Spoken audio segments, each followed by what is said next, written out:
Welcome to the Great Detectives of Old Time Radio. From Boise, Idaho, this is your host, Adam Graham. We're going to be celebrating the 15th anniversary of our first regular run of episodes. In a moment, I'll talk briefly about how we got started, and then we'll welcome our sound producer, the incomparable Andrew Rhynes, to provide his memories and feedback on the start of the program.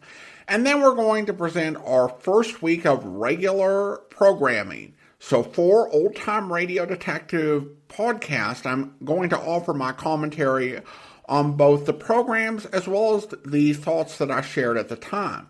So first things first, very briefly, I've been hosting the Old Time Dragnet show since March 2007. And people kept suggesting other shows that I could do a podcast on. And I said no for a long time. My thought was that while Dragnet had recognition in popular culture, a lot of these programs didn't. And you quickly run out of episodes before anyone would find it and you actually be able to grow the podcast. But then I came up with the idea of having a podcast where we would go through different detective programs from their first available episode to their final bow. I settled on a concept, and we would start out every day, Monday through Fridays. And in addition to myself, one other person was here right from the start. So we're talking about this 15th anniversary, I'm joined now by Andrew Rhynes, who for 15 years has been editing the podcast. Andrew, glad to have you on once again. Yeah, glad to be here. So 15 years ago, what do you remember about when we started doing this? Well, we had just done the Dragnet series, and that's kind of where everything started for me. And then you're like, hey, let's start a new series, and do you mind editing it? And I'm like, yeah, let's go ahead and do it. So it was kind of a new adventure. We hadn't done detectives at all, and I was doing my Westerns, so I was like, let's see what we get. Yeah, I actually, I was reluctant to ask you because I knew it would be, a lot of work, but you just kind of volunteered when you found out I was doing it. So I appreciated that so much. And when we started out, we were kind of doing, I remember we used to do like pretty low quality output. I think like 32K BPS files. Yeah. And then we quickly went to 64, but that was still like AM quality radio. So it was still very staticky, very old radio style audio, and it's very compressed. Yeah. And that was mainly, and I think, when we were first started out, it was concerns about things like, I think me personally, I just left dial-up. So I was sensitive to that in terms of the size of these things. Storage was horrible. I mean, it was costing us a ton of money to try to house all these files for people to download. It was not cheap, that's for sure. Yeah, we were self-hosting. So, though, it's like, now we've got everything, where where it's just a much better situation for podcasters starting now, where people have got these connections, but those were challenging times, to say the least. Yes. Now, one thing, because I think if people started listening to the podcast anytime after the first 4 weeks, they heard our theme, which is a little bit of Shostakovich, but that was not the original theme for Great Detectives. And I think we were using this on the Old Time Dragnet show as well. We had a very different theme that people are going to hear. Could you tell us a little bit about that and why you selected that for the podcast? Yeah, I think it was basically we needed something to fit what we were getting into, right? So Box 13, so it's a newspaper themed show. We've got Johnny Dollar knew we were going to do. So that was kind of the phone that ringing in the background. So it was just trying to find something. And then the other big one was royalty free. We had to find something that wasn't going to cost us money and wasn't going to, DMCA strike us or take us down in any way. And there was not a ton of free music at the time out there. So it was more of a, what can we get that was kind of upbeat? And this was very upbeat. But for the most part, nothing too downcast. We didn't want as serious of a nature as Dragnet. So it was just kind of just playing with what's out there and see what we can actually put together. And re-listening to it really makes you go back and go, yeah, that really doesn't fit. Now that we've been doing this for so long, it really didn't fit the detective genre in a whole. Yeah, I mean, I think it really was. It's a good theme for some podcasts, and I think it was an interesting feel, and in some ways, I think it's the right direction because we ended up going with a bit of Shostakovich, which we got from which I heard on the tail end of Pat Novak for Hire. Um, and this was performed for the AFRS that we ended up going with. But Shostakovich is generally considered to be a lot of his work a lot more lighter than other classical artists. So it was all a matter of finding the right balance. Yeah, that's for sure. Now, when you look across last 15 years, was there any particular program or episode setup that really sticks out to you as something that was particularly interesting to work on or edit? Our yearly ones that we were doing, because we do Christmas specials, those are always fun to do. I like the Johnny Dollar, the combining of the 4-part series or multi-part series. That's really lends itself to podcasting because we don't need to wait for 4 parts. We can just put them together. So for me, on a technical aspect, that's kind of the fun part, is because you're taking the ending of one clip and the beginning of another and trying to find that happy medium of, seamless connection. So that way the listener doesn't even know where it began or where it started. So that's been the fun one. Dragnet's always good. I love Dragnet. It's probably one of my favorite genres out there in the police procedural. I mean, I work in law enforcement now, so may be lending to that. So yeah, for me, it's very, very much the multi-series ones are always fun to do. They take a while, but they're a lot of fun to actually put together. Yeah, and I think that's the good thing because it does, and with the multi parts, I guess it's interesting to say that probably everybody would edit them a little differently, and we might even edit them differently at different times. And of course, Dragnet is fun from a sound perspective just because they put so much sound effect work into Dragnet, particularly those early episodes.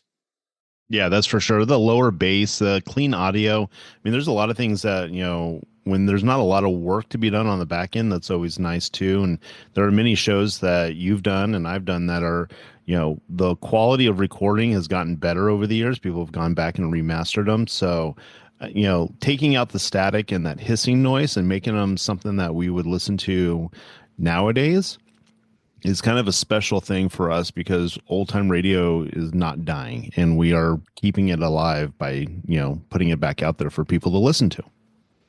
Right. And definitely agree and appreciate all the work you put in over the past 15 years. And we've put in some really interesting efforts. And we're going to take a listen to these programs now. We'll start out with the first episode of Box 13 and go from there.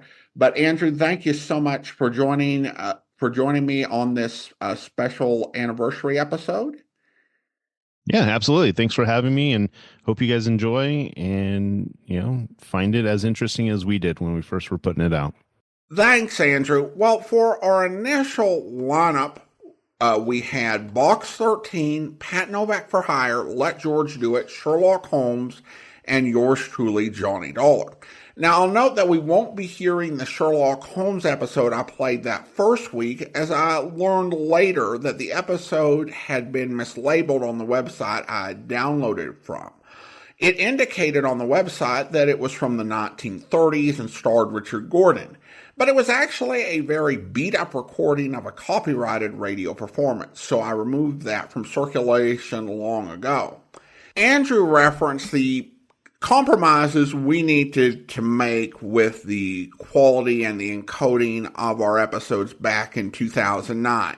But it's 2024 and we don't have to do that. So while the sound quality of my commentary may not be as great, the episodes themselves will be taken from the best available sources that we have today in place of the older encode. So it's a bit of a remaster. Up first will be Box 13. The only thing I'll note ahead of time is that at the time that I was first going through the series, I believe that Box 13 had first been broadcast in January 1948. However, it was a syndicated program, and the nature of syndicated series in old-time radio research is that you often learn that another station somewhere started running the series earlier than your earliest record. In this case, later research showed that the first letter, the episode we're about to play, first aired October 17th, 1947. Now, let's go ahead and listen to the very first regular episode of the series, original release date October 26th, 2009.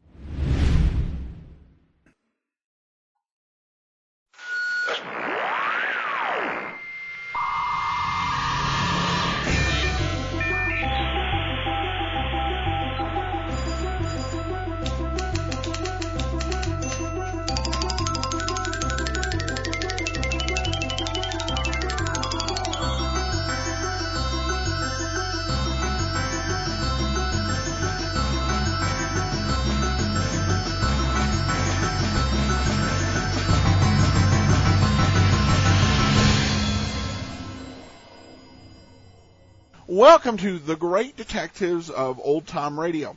From Boise, Idaho, this is your host, Adam Graham, coming to you with the first of our 5 weekly features.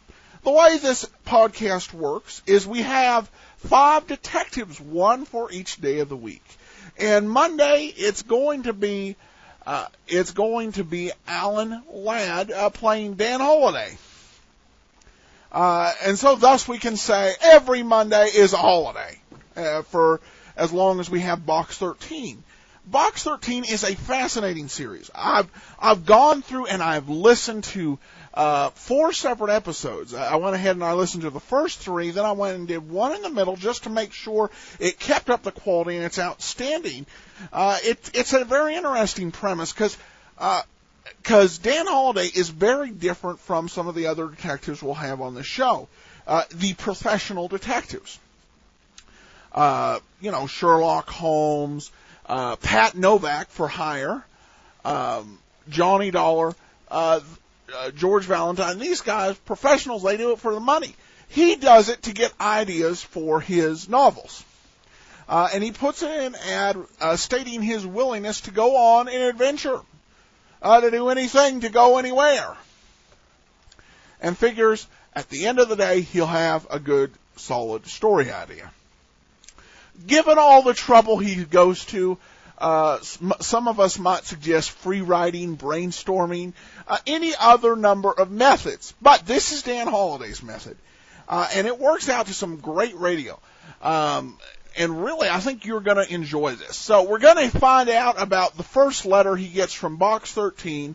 Let's go ahead and listen to the episode entitled, ironically enough, The First Letter. And then we'll be right back.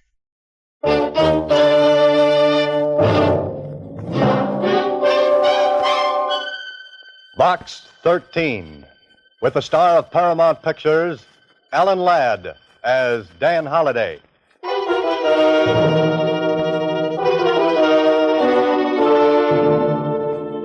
Box 13, Box 13, Box 13, Box 13, Box 13. Well, this is great. Rain, rain, rain. I'll bet even the ducks wouldn't come out in weather like this.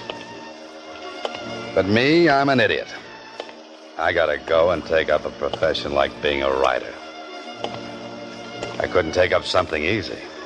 Oh, no, not me. I gotta be a writer so I can be out on nice, cold, wet nights, beating my brains out, looking for an idea. Idea. Deadline. Oh, sure. Mustn't forget that ever-loving deadline. What a way to make a living. I could have stayed a reporter at the Star Times and had nice assignments, like listening to political speeches or covering the opening of a new manhole. Oh, no, but not me. I have to write fiction. Do it the hard way. Well, I might as well take the usual hand, open the usual door to the usual place, and hear the usual comments. Hiya, Mr. Holliday. Hiya. Copy, boy. Hiya, Dan. What do you say, Ed? Smith, editor wants you. How goes it, Holliday? Oh, pretty good. Where's the makeup on page 4? Hiya, Mr. Holliday. How are you? Hiya, Mr. Holliday. Hello, Suzie. Anything in box 13?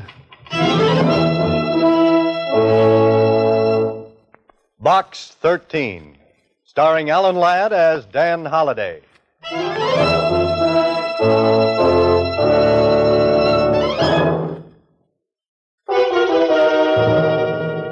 Now for Box 13, starring Alan Ladd as Dan Holliday.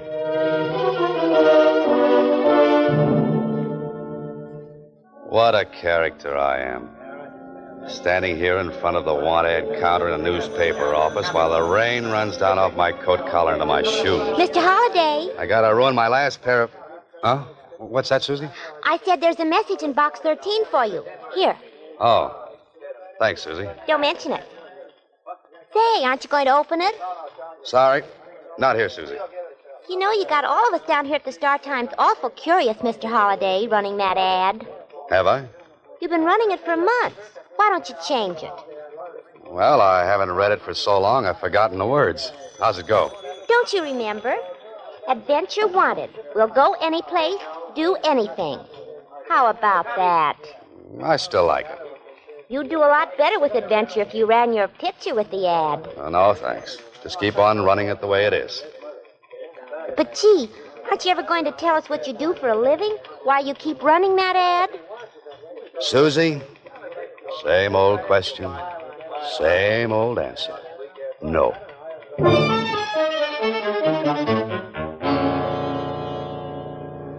Well, if I'm not doing anything else, at least I've got the people at the Star Times curious. They'd think my brain cells were 10 feet off first base if they knew why I really run that ad. Maybe they are. You can help a person out of great trouble and gain an adventure for yourself if you call Chester 8945 and ask for Carla Williams. Chester 8945.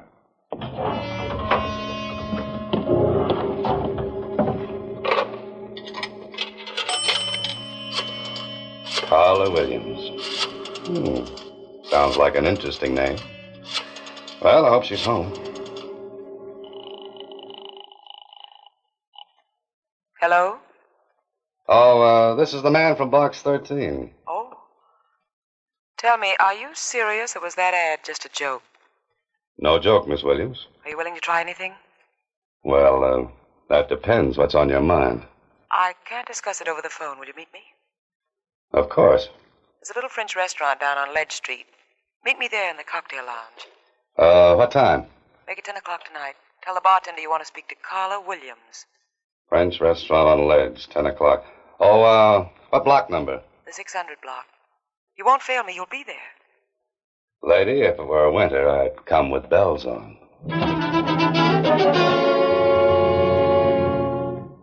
This sounds like the beginning of a very interesting story. Beautiful woman in distress, calls on struggling writer for help. Only she doesn't know I'm a writer, and I don't know she's beautiful.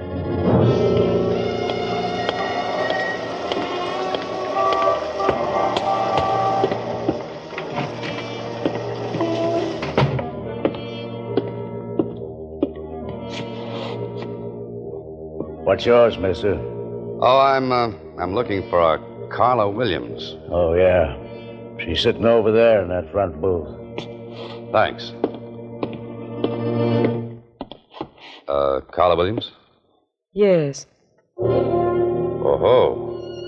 Carla Williams could be material for a love story or an adventure story. Or maybe both. And, do you have a name? Oh, yes. Dan Holliday. Sit down. Oh, thanks. I'm, agreeably surprised. I didn't think a person would get such a satisfactory reply from a want ad. And I didn't think I'd get such a nice replier. You're wondering about me, aren't you? You're wondering why you're here. Naturally. Well, I'm being blackmailed. That's a very nasty business. I've been paying blackmail for 5 years, but tonight's the end. I'm to meet him in 15 minutes and make the final payment and get the letters. Well, that sounds like the end of your troubles. But is it? I can't be sure. That's why I need your help. But what can I do? Well, you can be there as a witness. You can make sure this is the end. You can see that I get the letters and get away safely. Lady, you need the police. Why? To make sure everything I've kept hidden for 5 years comes out in the open? Maybe a friend could do it. My friends would be the last ones on earth I'd want to know. Are you afraid? No. You advertised for adventure? Blackmail isn't my idea of adventure. I'm sorry if my trouble doesn't measure up to your expectations. The best I could do on such short notice. Uh-oh. Well, I guess I had that coming. Maybe this isn't your idea of adventure, but I do need help. I need help badly. Let's leave it at that. Now, that might appeal to my early Boy Scout training. Then you will? I always help ladies across blackmail raps. What happens if your friend makes trouble? We can't make any trouble. He seems to have done all right for the past 5 years. There won't be any trouble if you're along. Here, reach under the table. Take this. Oh, now wait a minute. This is a gun. Put it in your pocket. Don't let anyone see it. This is supposed to make everything all right? Well, you won't need it, believe me. I thought it would make you feel better. It makes me feel like a policeman. And I still think a policeman is what you want. But you promised. I said maybe. I have to meet him in 15 minutes. Please help me. Where do we go? His apartment. Far from here? We can make it if we leave now. What do you say? Maybe I should never have been a Boy Scout.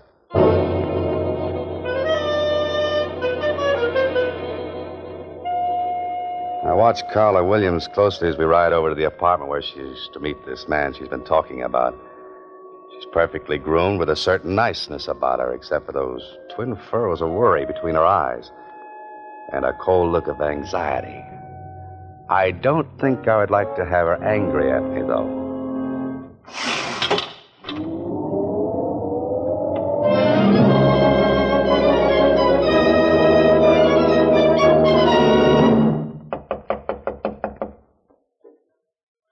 That's funny. You should have been here 20 minutes ago. Why don't you try the door? It was unlocked. Might as well wait inside. Unless you have any objections. Not at all. There's a light switch on your right. The living room is straight ahead. Say, you sound like you're familiar with the place. Why not? I've been here many times before. There's a light on in there. Suppose he might have fallen asleep? Waiting for his money? Hardly. Well, this is more like it. This spot is nicely furnished. With my money. But at least we can sit down and make us... Oh, no. Miss Williams, what's the matter? What happened? The floor by the desk, look. You stay here. Well... You You'd better call the police. He's dead. Dead? Yeah, he's been shot. Once. Through the heart. I'm glad. He's the one? The man who was blackmailing you? Yes. Could you go through his pockets? He must have some of those letters with him. Look in his coat pocket. Just a minute, Miss Williams. You don't understand. This man has been murdered. We've got to call the police. Murdered? What makes you so sure? There's no gun around any place. Just the same before the police come. His pockets. Please, I've got to have those letters. Okay. But it isn't right. Are these what you wanted? Let me see. Yeah. They're all here. Now, where's the telephone? We've got to get the police up here and fast. There is no phone. No? How do you know without looking unless... I told you I've been here before. Oh, yes, I forgot. We'll go downstairs. There's a payphone in the lobby. Tell the police to come up here right away. And come back and we'll wait for them. You're not planning to leave while I'm downstairs, are you? No. Here's a nickel. Just dial O and tell the operator you want the police. Hurry. But you'll be here. Call, I said.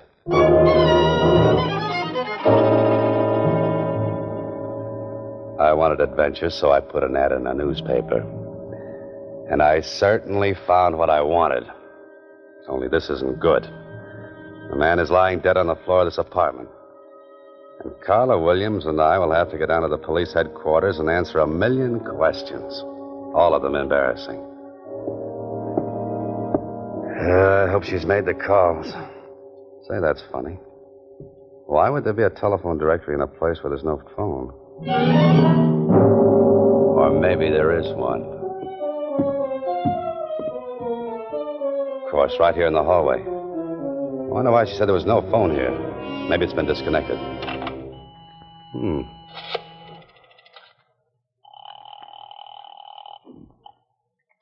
Operator. This is the operator. Oh, fine. I've written a dozen stories like this. And whenever I've reached this point, the hero always finds that he's been framed. Framed? The gun. Yeah, I gotta look at that gun. Gotta find out if it's been fired. One shot has been fired. And the police surgeon will probably find a bullet from this gun in that dead man's body. The police. Seems like little Carla took care of that. Me, I'm going to take care of something else. I'm leaving.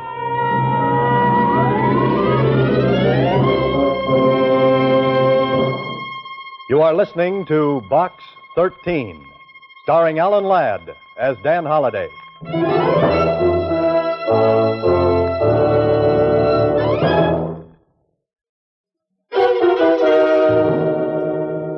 Once again, Box 13, starring Alan Ladd as Dan Holliday.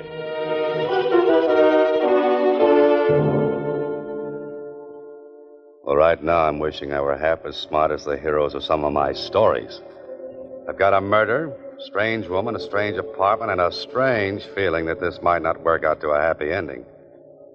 What I need is a cab, a quick trip home, a short drink, and a long, long think.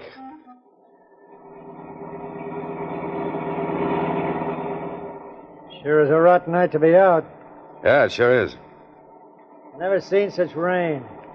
Not so good. Cops are sure busy tonight. Sounds like it. Wonder who they're after. I wouldn't have any idea. Could be a murderer, you know. Yeah, just could be. Just a night for a murder. Perfect.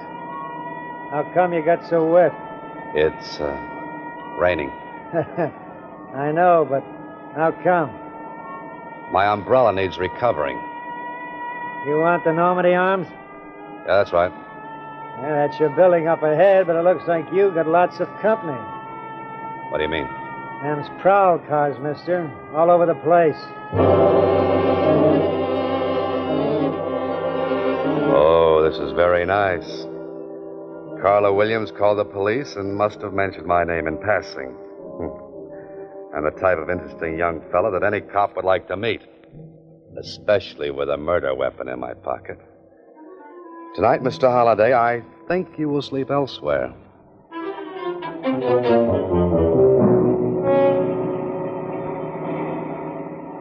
Want me to pull right in where all them cops are? No, they look busy, so maybe we'd better not bother them. Just keep on driving. But this is where you live, ain't it? I don't feel like going home tonight. I could shove them cops aside, you know. This is legitimate hack. That would be fun, but don't bother. You're the boss, mister. Where to? There's a place down on Franklin Avenue. 1612, I think. I know that place. That's the cheapest hotel in town. Yes, I believe it is. Hey, how do you know about a place like that? I got information there for a story. What, a joint like that? What are you going there tonight for? To sleep. You writing another story? I'm living one. Living one? Yes, I left my typewriter at home.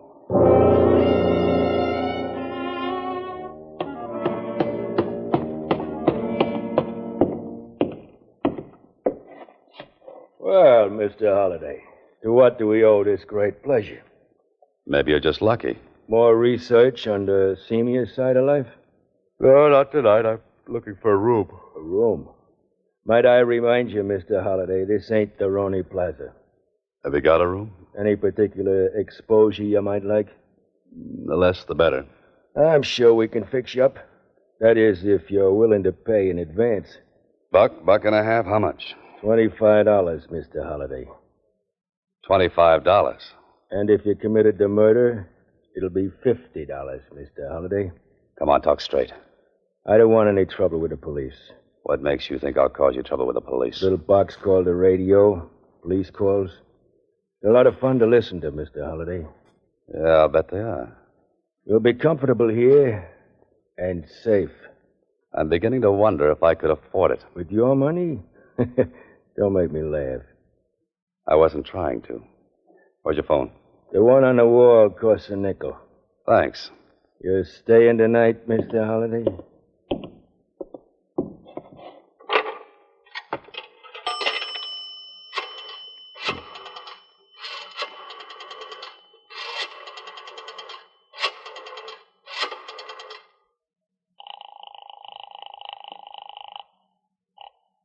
Hello? You got back there in a hurry. You. Where are you? Still in town. What about the police? They with you? What do you think? Thanks for putting in a good word for me. I had to. They made me. Look, I want to talk to you. I know that feeling. I want to talk to you, too. I can explain everything. Like a gun with one bullet fired? Yes. A missing telephone there wasn't? That, too. Oh. Then you're just a little girl I want to have words with. Can you come over here right away? Are the police there? Oh, that's right. Name a place, I'll meet you. The corner of 6th and Victor, 10 minutes. Right.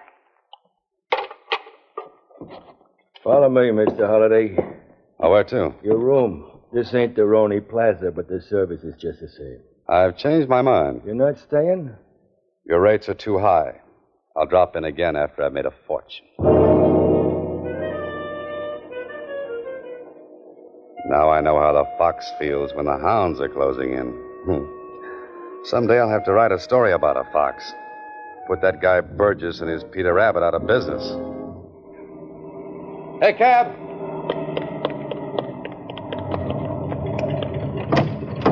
Oh, it's you again. Yeah, I get around, don't I? I thought you were set for the night. No running ice water. 6th and Victor. Where did you say you wanted to go? 6th and Victor. But there ain't no place to sleep there. Oh, I'm not sleepy. I just want to examine a fire hydrant. Okay, mister. I'm glad it's your money and not mine. If we keep on, it will be your money. Yeah, that's pretty good. Yeah. Say, is that tonight's extra lying up there? Sure. Want to take a look at it? Oh, yeah, thanks.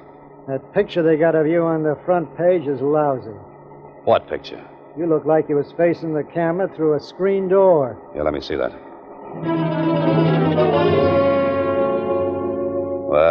Well, this is just wonderful.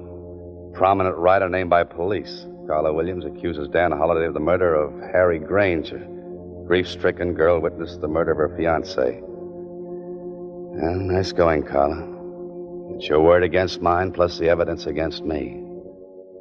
Now I know why they wrote that song, I Get Along Without You Very Well. Well, there's Six and Victor. Crew's on by. You ain't gonna stop? I haven't made up my mind. Looks like a couple of cops waiting around for somebody. It's the way it looks to me. That might be the law. Yes, they might be. What do you want to do now? Get away from here and find a city directory. A chap by the name of Harry Granger should have a home, and he should have stayed in it.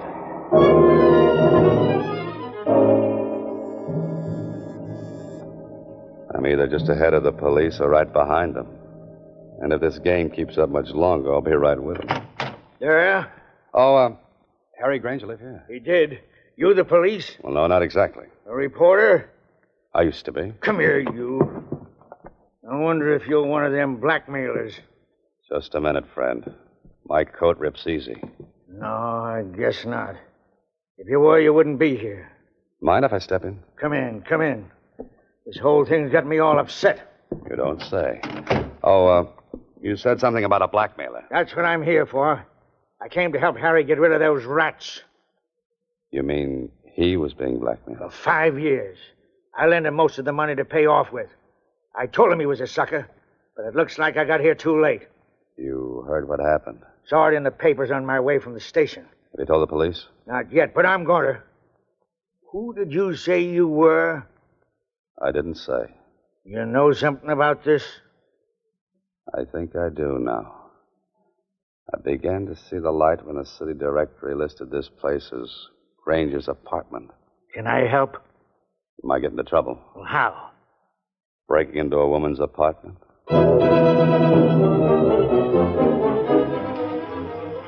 After this, I'll use a fire escape, and more of my stories are the most interesting things about a building.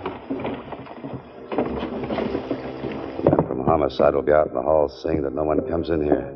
You'll have to work fast, Holiday. You'll have to find something that the police weren't looking for. There must be something. Bills, letters, cards, that's no good. Look for the obvious. That's what I always have my hero doing. Let's see, what's the obvious? Oh, the living room. Now, let's see. That's where the body was. Nothing obvious there. On the desk. No. The table. No. The fireplace. Hello. A small framed snapshot. And I think it might be just what I'm looking for. My old friend, the bartender, and Carla Williams. And with your arms around each other. You know, you two make a nice couple, a wonderful couple. I wonder if they'll let you have your arms around each other in the electric chair.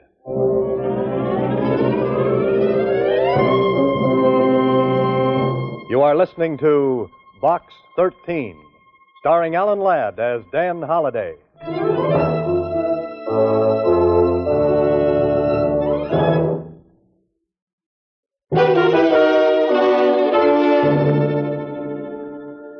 Well, I finally made it.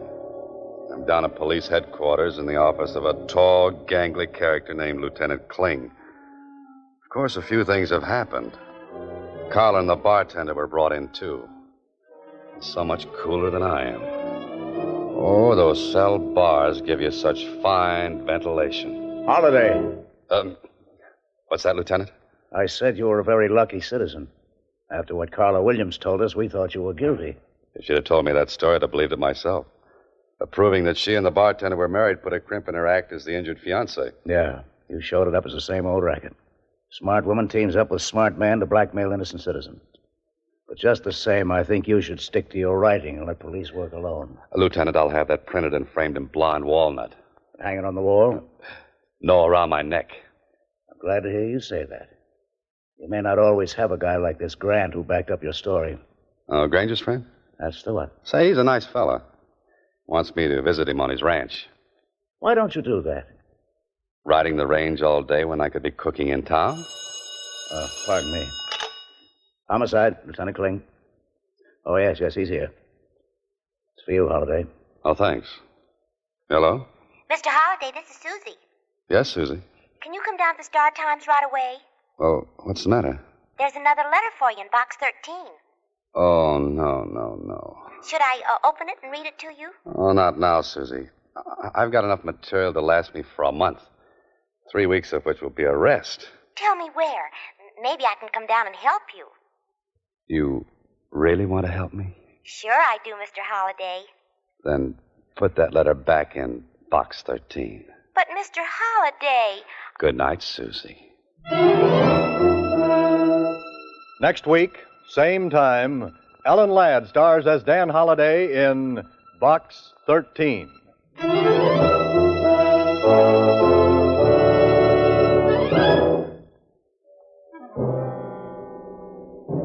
Alan Ladd appears through the courtesy of Paramount Pictures and may currently be seen in Wild Harvest. Box 13 is written and directed by Ted Hediger. Original music composed and conducted by Rudy Schrager. This is a Mayfair production.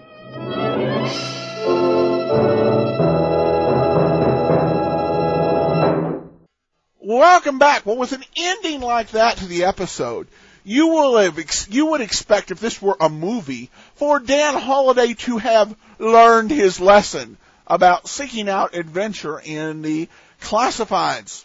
No, not so, obviously, because if that were the case, we wouldn't have made this the first series. But this is, in so many ways, this was such a well-crafted, well-put-together episode. Really, a lot of adventures, a lot of twists and turns. This really foretells some of the great things we're going to see from this series. So, we'll be back next Monday with another holiday episode of Box 13. Check out the show notes site, greatdetectives.net. Got any comments? Feel free to email me, box13@greatdetectives.net. From Boise, Idaho, this is your host, Adam Graham, signing off. Welcome back. One thing I won't do is be super critical of my past selves. Sometimes I've heard content creators go back and listen to themselves or watch themselves and voice some very harsh criticisms, and it comes off to me as either trying to suggest how great they are now or trying to silence potential criticism of their past words and actions. This makes me a bit uncomfortable because it either comes off as trying to pre-rebut criticism or trying to be like, I'm so awesome. I think this can also be discouraging for new creators who might listen or watch, so I want to be more measured and more reasonable in what I say. Now, you might compare my pacing back then and my pacing now and ask, were you on something back then? Because I was talking so fast. Well, I was drinking a lot more Coke Zero. Hardly get that anymore unless I go to a restaurant. What you hear there is a little bit of nervousness because I was starting a daily podcast and had never done that before, didn't know where this was going to go, and also a whole lot of excitement. And one thing I tend to do by default is when I'm excited, I talk really fast. I have to learn to rein that in so I express myself better.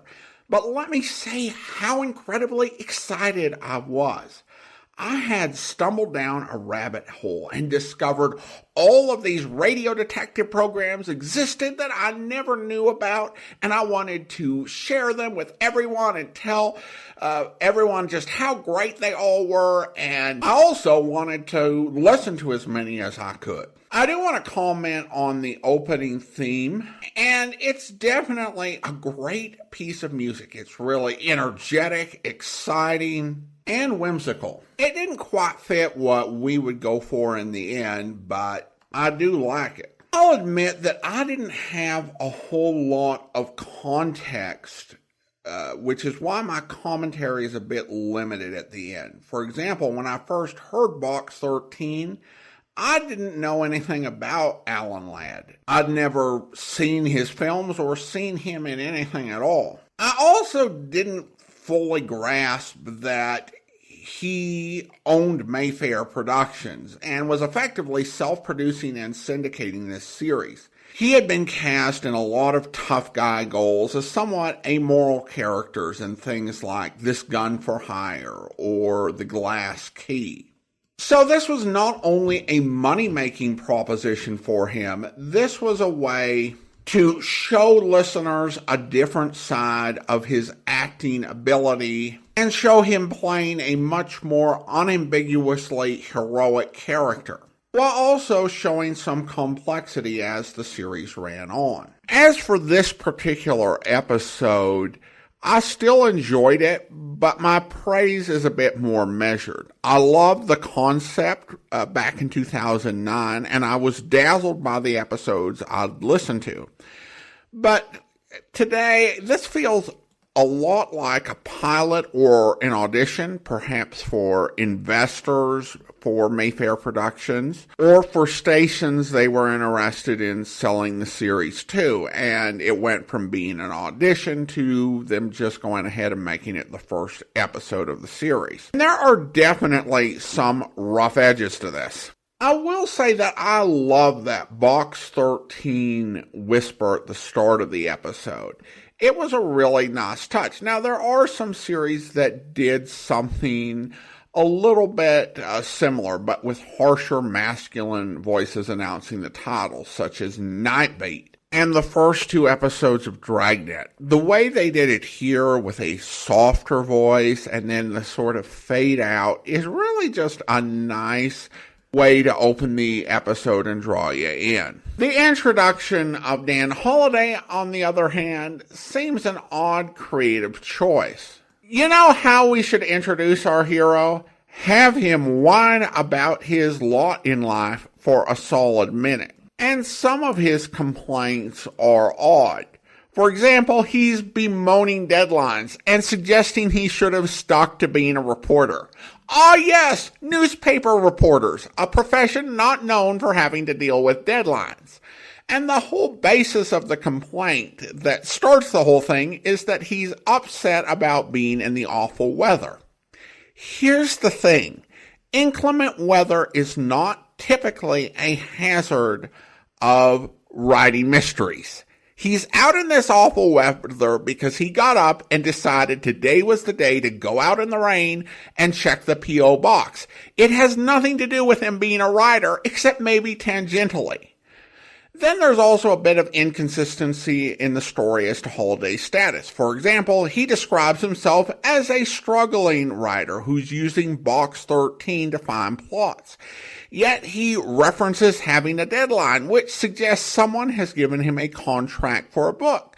So did his publisher sign off on the whole Box 13 and he's got an advance, but he's got to come up with a story soon? And then the newspaper calls him a prominent writer when he's wanted for murder. Though to be fair, that could be just a matter of the paper puffing him up in order to sell papers.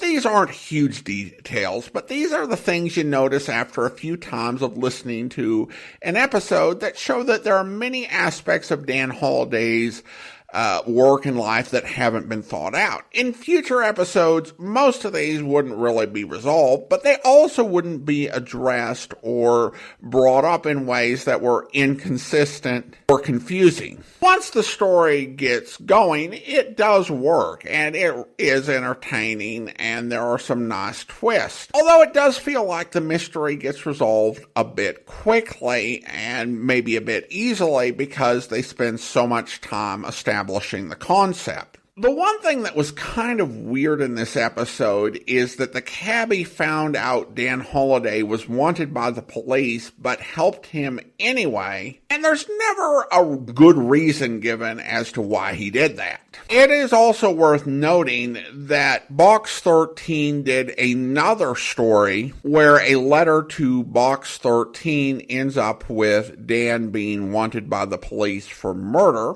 It's an episode called Hare and Hounds, and it's actually one of my favorites of the series, and it's a better story overall than this because it doesn't have to spend so much time establishing the concept or having Dan complain about the weather. Despite my complaints, I think that this episode does do a good job in getting Dan Holliday going in the right direction for where Ladd's wanting to take his image. The Boy Scout ideal is a good representation of the character. He's a bit too naive in this episode. Holliday wouldn't be so easily fooled in the future. He'd be fooled in the future, just not that easily. The ending remark about Suzie as a sort of flat-out no is a bit ironic because he would end up hiring Suzie as his secretary in the 4th episode. This would be great for pacing, so they didn't have to take up time in the story every episode by having Dan go down to the newspaper office to get the letter from Box 13. Suzie would do that off air and still be able to do their little bit of banter. One other thing I'll note here is I mentioned the number of episodes I'd listened to of Box 13, and I really did have that as a bit of a standard practice when I was considering and evaluating whether a series would work for the podcast. The episode number might be a bit lower if I was dealing with a series that had less episodes in circulation. And I would typically listen to detective series I hadn't played or weren't coming up anytime soon in rotation. So I might listen to a couple episodes of Boston Blackie and a couple episodes of Broadway's My Beat and Casey Crime Photographer. But I like the idea of not listening to all of the episodes of a series until we were listening to them together on the podcast, because then I would come at it a bit fresher and with not a whole lot of preconceived ideas about the episode. And I try to do that as much as possible, although some of the shorter and even mid-range series I did get through all of the episodes before I ended up playing them. Now, let's go ahead and move on to our second episode. This is Pat Novak for Hire, the original release date, October 27th, 2009.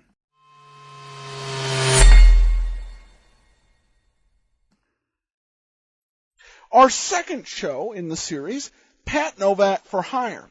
Now, I'll make a confession. I actually planned on going through each series in a 5 times a week marathon.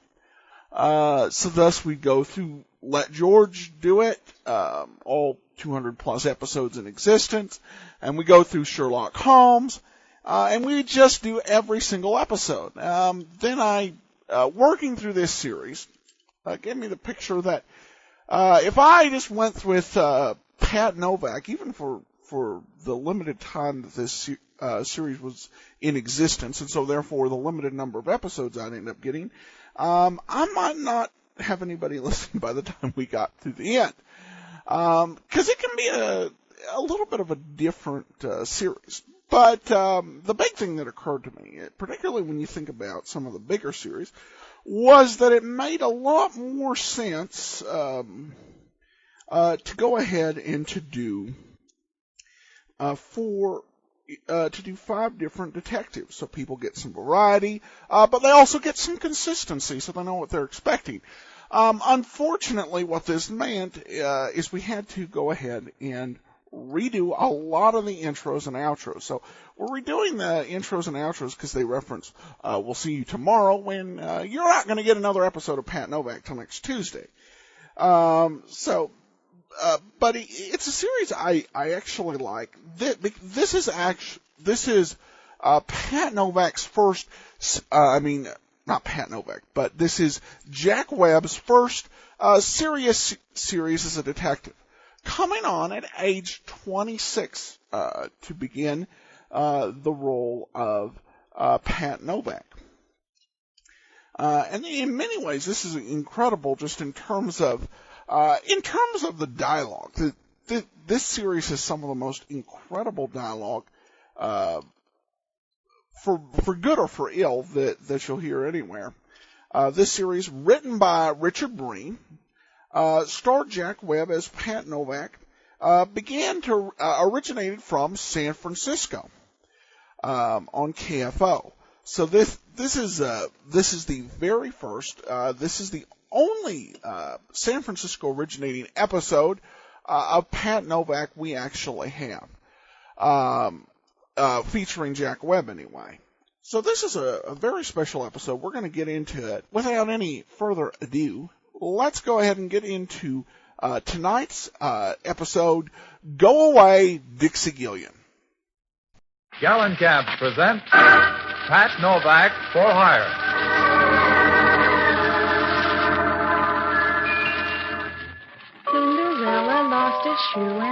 She got a maid with lovely shoes a girl can't lose. In Gallon Camp she'll race. More miles to a Gallon Camp. Yes, Gallon Camps, the family shoe stores with the yellow fronts. The largest shoe chain in the West with stores from Canada to Mexico to serve the West. GALLENKAMPS, Gallon Camps present Pat Novak for Hire.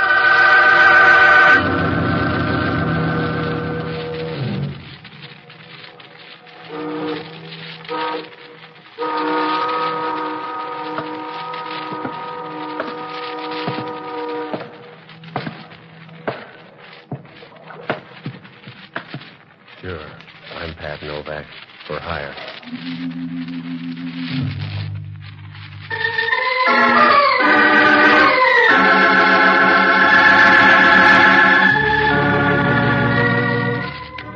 That's what the sign out in front of my office says.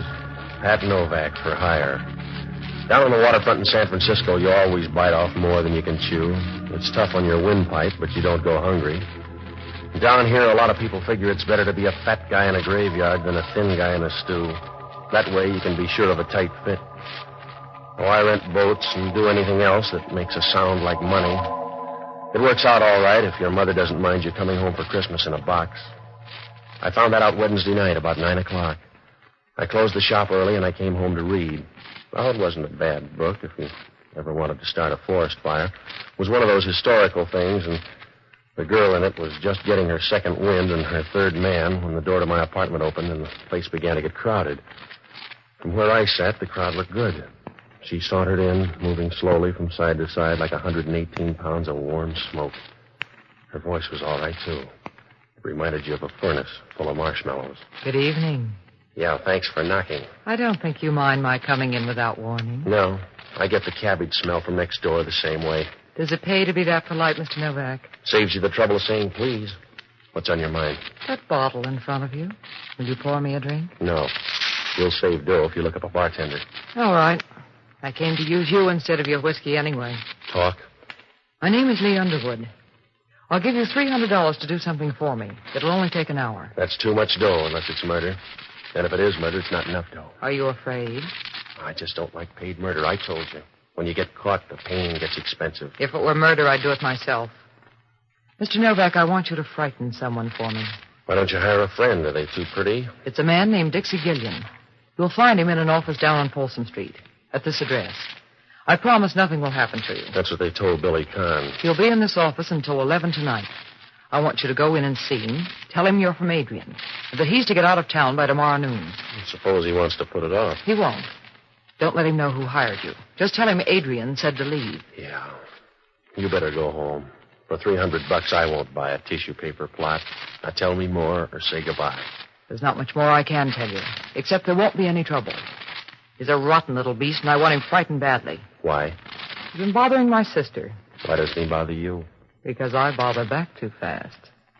Do you want the $300, Mr. Novak? Yeah, it's going to be a long winter. Put it on the table. Good. And you'll need this, too. No, you keep it. I don't want a gun. It's empty, don't worry. See? No shells. It's perfectly safe. Now, look, I've got a nasty disposition. You can rent that for $300, but if you want more, find a gunsel or an off-duty copper, will you? I don't want you to be a gunsel. That's why I want you to use this gun. I know it's empty. If you use it on Dixie, he'll scare fast. It's just a way to save some breath. All right, it's your $300. You better go now. Yeah. Wait till I get a coat, will you? If your doorbell rings, don't play mouse. Oh? Because I may look you up.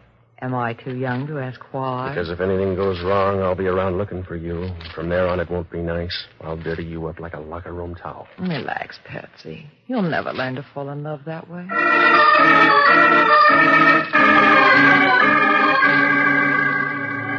She handed me the gun and walked out of my apartment. Seeing her leave made you feel like Frank Buck losing an argument. She walked with a nice, easy swing of a satisfied leopard, and for a small leopard, she had pretty good spots, too. I put the gun in my overcoat pocket, and I went down to Folsom Street. The address was down near the bridge entrance, and the street was deserted except for a couple of winos near the corner trying to buy back 1926 at $1 a jug. I stopped in front of the place. It was a machinery company. I could see a light burning in the back. I began to walk through the place. It was so quiet you could hear a worm with whooping cough, and there were enough shadows around to keep a ghost happy for years. When I got to the office back in the corner, through the glass, I could see a man sitting at the desk. When I opened the door and walked in, he didn't seem surprised. Come on in, mister. You're bad on noise. Yeah? That's right. You make too much for a thief and not enough for a customer. What do you want? About 10 words if you're Dixie Gillian. Go ahead. You better look up a timetable. What makes you that tough? This. Oh. Why do you look tougher with the gun? Does it make you talk faster? I'm going to say it slow, mister. Pack up your rompers and get out. Is that you talking or somebody else? I'm just the guy with the gun. Adrian does the talking. And he says get out. That's right. You got the whole message now. All right, you told me. So wander out and spend your dough. I will. You'll need part of it, though, because I'm going to give you an answer for Adrian. I'm going to take that gun away from you, mister. You can pick the pieces out of your head on the way home. You better stand back or I'll share it with you. You got your offer, mister. Let's see you make good. Here. Save your muscle, Drop fella. that gun, will you? Save your muscle, fella. The gun's empty. Somebody fooled us, mister. Sometimes you can get a home run with a half swing. That's the way it was this time. He couldn't have made it with a prayer book in both hands. He slid down to the floor and trembled for a moment and then flattened out like a leaf in a pool of water. Just before he died, he grabbed his side as if he didn't like the way it hurt, and then he didn't care. I rolled him on his back and let him look at the ceiling. His eyes were open and he looked surprised, like a guy who didn't figure on a change in the weather. There was a scar that ran across his forehead and dug deep into his hairline. And he was lying there with a bunch of pink gum showing as if he was trying to pick up a few bucks with a toothpaste ad. I didn't have time to tell him how sorry I was, because if homicide caught me here, I'd have about as much chance as a canary in a basement full of cats. I started for the door. Right then, I knew I could start ordering birdseed. It was Hellman. And he walked over to have a look at the body.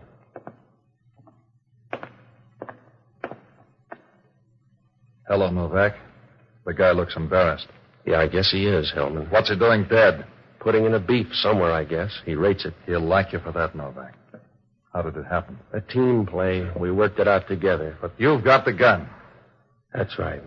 I got the gun. You feel like a bet? No. Just keep stealing the old way. You know how I feel, Novak? Yeah, you feel flabby to anybody else, but to yourself, I suppose you feel good. Now, look. I walked in here with a gun. There was some quick fight talk, and I killed him, but it's still not a good rap. I can get a long price on it for you, Novak. I bet you can, Hellman. You can give me a bad deal, but part of the time it'll be from the other side of the deck. Worse than that, Novak. It'll be all the time, and I want to watch you because I think you're going to be a crybaby. I'm going to scream, if that's what you mean, Hellman. I'm going to scream about a gal that sent me in here with an empty gun. That's a big hole for a cap pistol, Novak. I got a last-minute curve. It was empty once. Yeah. That's the only way they make a gun, Novak. I don't want you for an hour ago. I want you for this dead guy on the floor. All right. I told you I didn't come in here to kill the guy. I don't know him. He may even be a good guy. I'm sorry he's dead. All right, Novak. Just wait a few weeks and you can tell him personally.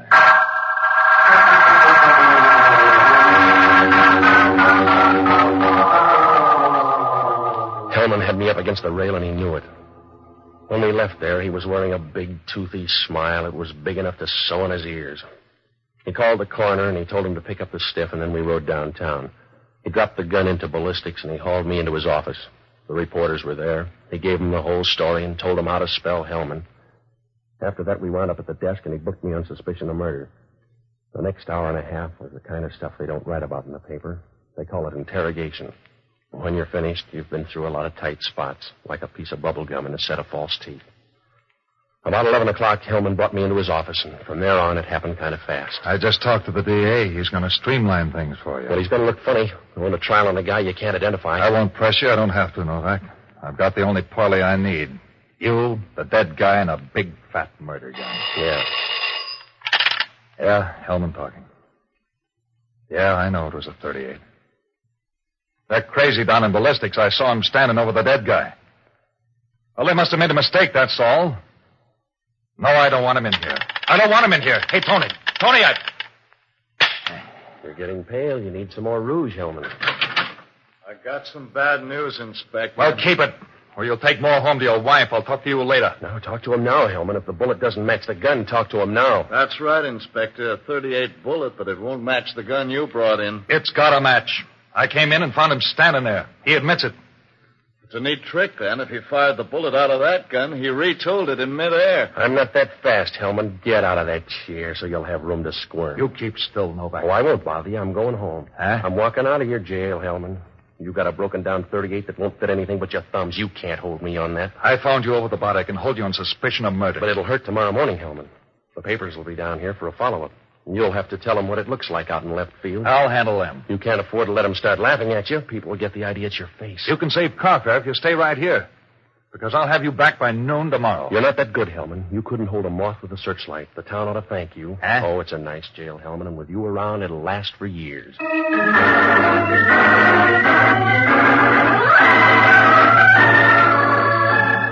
We'll return to Pat Novak in a moment.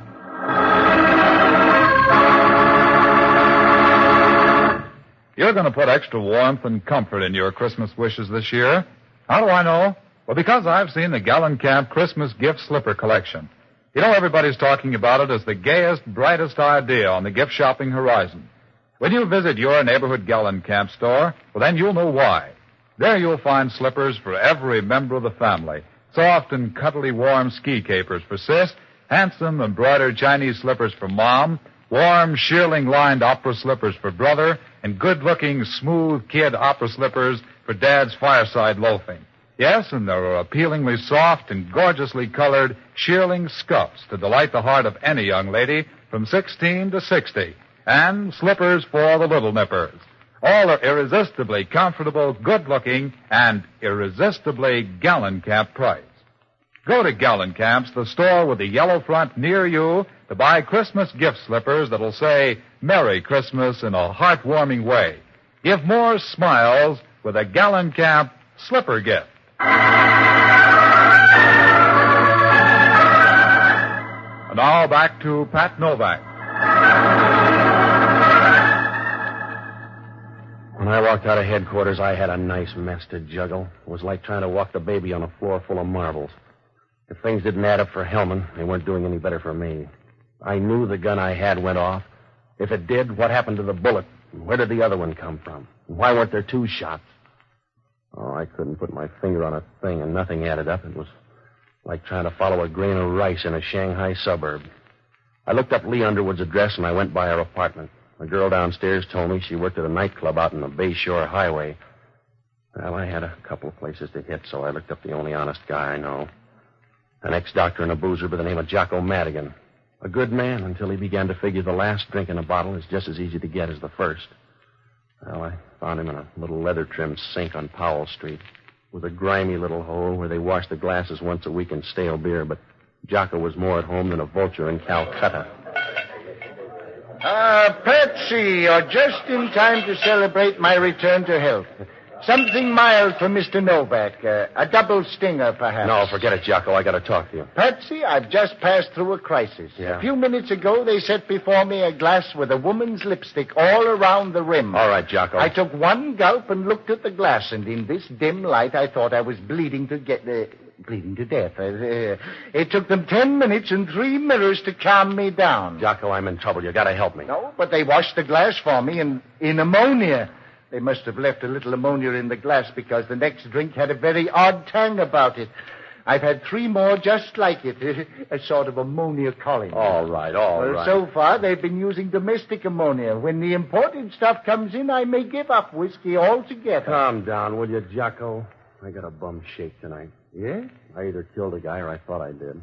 Well, that uses up the alternatives. What are you doing now, taking a vote? I got hired to scare a guy down on Folsom Street. 10 minutes later, the guy was dead. Oh, Patsy, you take your work too seriously.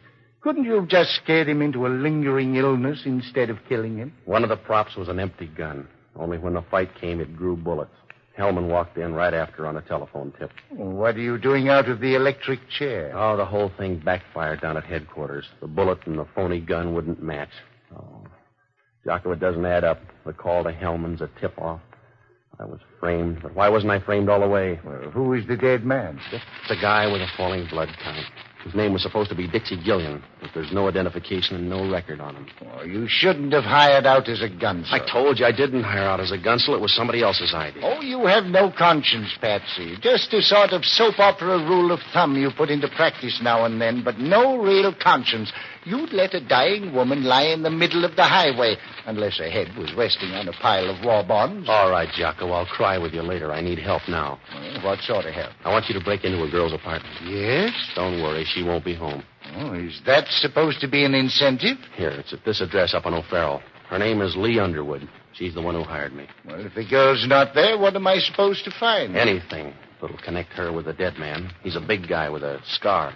Well, that doesn't help much. You can't miss. Go through the desk and the drawers. Pick up everything you can. Leave a message at my place, huh? Oh, as soon as I finish this drink. Hurry up, will you, Jocko? Leave the glass alone and get going. Don't rush me. Hurry up. The glass is empty anyway. Yeah, that's what you thought about the gun, but the fellow got an awful jolt out of it. Good night, lover.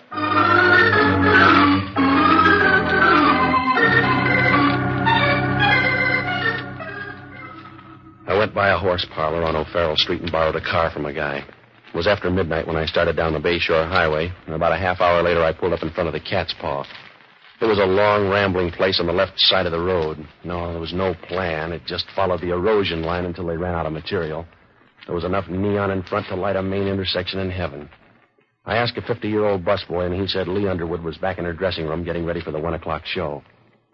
When I walked in, she was sitting in front of a mirror, working on an upswept hairdo. If she swept it up any more, it was going to leave her head. I stood behind her, looking at the pink, fresh part of her neck that didn't show when her hair was down. You seem fascinated, Patsy. No. I just want to know where to break it. Oh? Sit down on the footstool here next to me. That's it. I like to look down on people. Here, let me brush that strand of hair back. Or do you like it in your eyes? Brush it back so I can see your answers. Who's Dixie Gillian? What difference does it make? None to him and some to me. He's dead. No, he couldn't be dead. He'd like to believe that, too.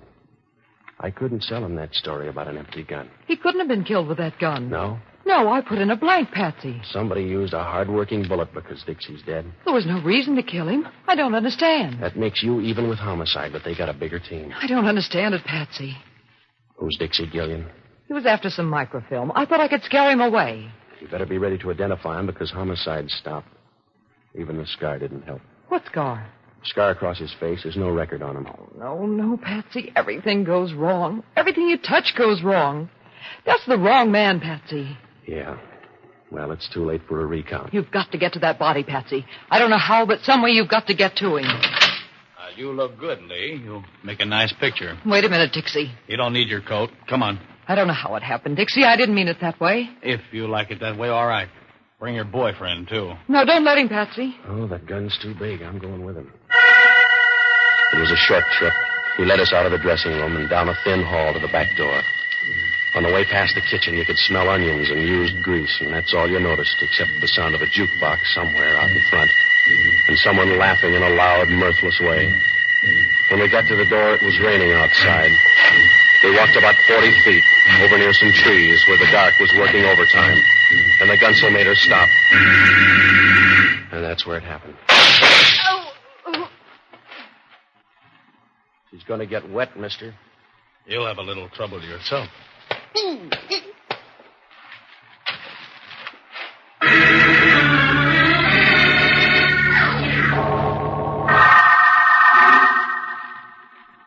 When I woke up, it was still raining, and I was lying on top of the mud like a stubborn seed. My wallet was gone, and the gunsel had ripped open my pockets. I stood up, and I walked over for a last look at Lee. The rain had washed the makeup off her face, and she looked small and tired as she lay there, like a broken doll that had been tossed out from the rain. I guess she was. I got to the car, and I drove back to town. I checked my place, but there was no word from Jocko, so I went up to Lee's apartment. When I opened the door, the room was dark, but I knew someone was on the floor. Either that or they'd varnished the floor with bourbon. I flipped on the light and bent over Jocko. Wake up, Jocko. Come on. All right, Jocko, wake up. Oh, a little ammonia. A little ammonia, I think, would bring me around. What happened? I was sapped, I guess. Yeah, everybody's got the same act tonight. Help me up. All right, come on. Where have you been? I went down to meet the girl. Huh? Where'd you meet her? In the swimming pool? I've been in the rain all night. She's going to stay longer. What'd you find out? The fellow with the scar is her husband. Yeah? There's a picture in the desk. Are there any more pictures? Oh, a few. Take a look. Where, in here? Yes. Well. Who is he? Must be Dixie Gillian. He was down to pay off a debt tonight. She called him Dixie once. There's a note with that name and address in the other drawer. He's our boy. We better get up there. Not if he's already killed 2 other people. We can't wait for Hellman. If he gets away, I'm all through. I won't have a leg to stand on. That's my point. When the other fellow gets through with us, we won't have much standing to do.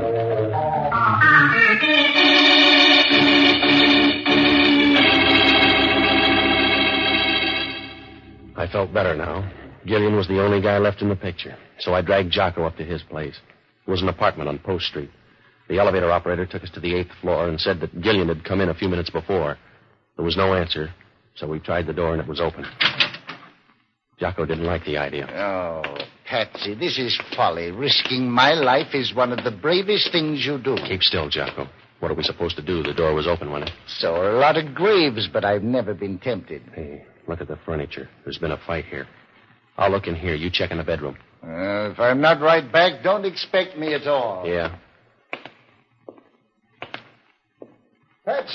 Patsy, come here. Yeah? There's somebody on the fire escape. Stand back here. He's not moving. He was leaning that way when I first saw him. I'll get on this side. You raise the window. Go easy, Jocko. Can you see him from there? Raise it a little more. He's still leaning there. I can reach out. Now watch yourself. If he's kidding, you'll lose an arm. I've got him. Raise the window more. Yeah. Oh, Patsy, he's falling. Give me a hand. Oh, here, let me through there. Oh, it's too late. I can't hold him. He's falling. I'm sorry. Yeah. He was probably dead anyway. If he wasn't, that was a step in the right direction.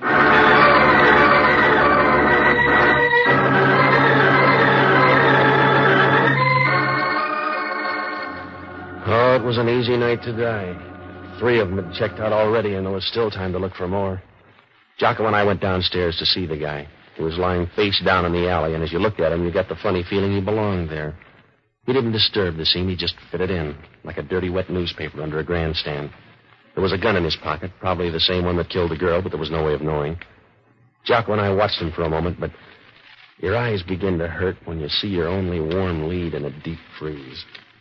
Well, it was past 2 when I got down to headquarters, and I looked up Hellman. I briefed him on the girl and the guy in the alley, and then I asked him if any microfilm had turned up on the first guy in the morgue. It was a waste of time. Hellman couldn't find a brass ring in a dead man's nose, but we went over to the morgue for another look. So far, it was working out like a crossword puzzle torn in half. It's your time, Novak. I got more after tomorrow. You haven't. The microfilm must be on the guy. 3 people have been killed for it, and I got roughed up just for laughs. We searched the guy once. Here it is. Help me roll it out. Yeah. Well. He sure got thin under that sheet, didn't he? Wait a minute. Oh, you run a good morgue, Hellman. What'll the papers say when they hear the stiff got up and walked out? They got him in the wrong place or something. He didn't walk out. He's gone, Hellman. Have you got an answer? He's been moved, I tell you. The guy was dead, and I saw him put him here.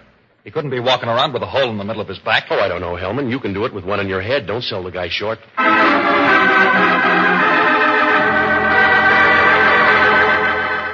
We'll return to Pat Novak in a moment.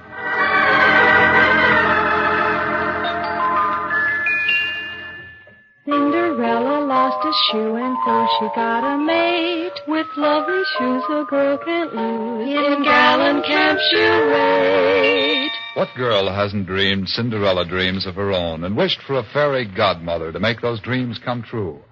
Here's what the newest Cinderella, Marilyn Buford, Miss America, says. The modern girl doesn't waste time dreaming. She makes her dreams come true, and she needs no fairy godmother to give her lovely shoes.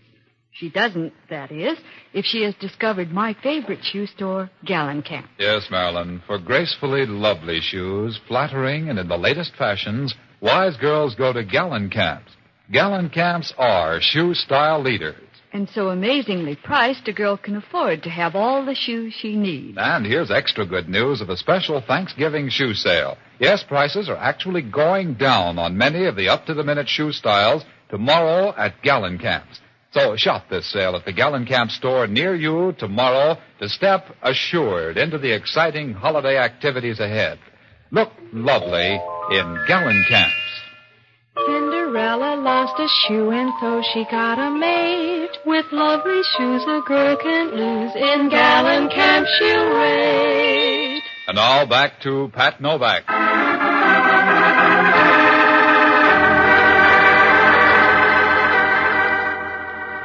When Hellman found out the body was gone, he stood there and stared at the empty slab. And then he started looking around in a nervous way, like a man trying to find the sugar bowl at a restaurant counter. A few moments later, he turned and walked out of the morgue, and we were halfway downtown when it happened. It must have hit us at the same time, sharp and quick, like a piece of candy in a bad tooth.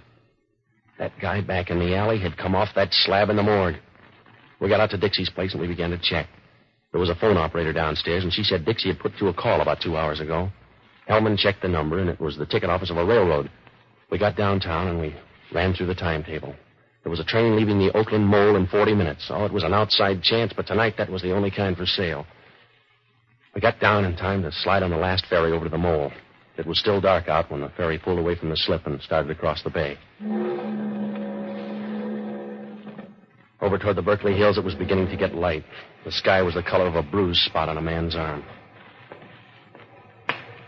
We'll get up to the pilot house and tell him not to dock until we've gone through all the passengers. He doesn't have to be in on this one. He'll check the train when he gets there. Wait a minute. You don't have to check. There's your boy. Where? Up there. On the rail. Now, you better go easy. He's not a scale model. Just walk quietly until we're behind him. Yeah.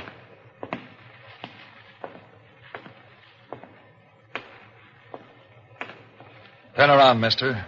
You'll get a better view. Oh. Hello, Novak.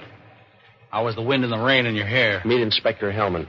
You better turn in your ticket. Well, I hope you brought your muscle. Grab it, Hellman. That's what I'm trying to do. All right, copper. Watch it. I'm being pushed over on the rail. Yeah, I'm worried, Hellman. Watch it, Novak. I'm going over.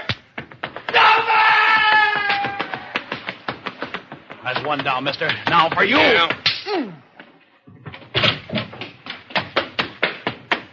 Well, I landed on the deck, and I watched him disappear in the dark. Halfway down, the guy turned in. I followed him down the ladder and along the main deck.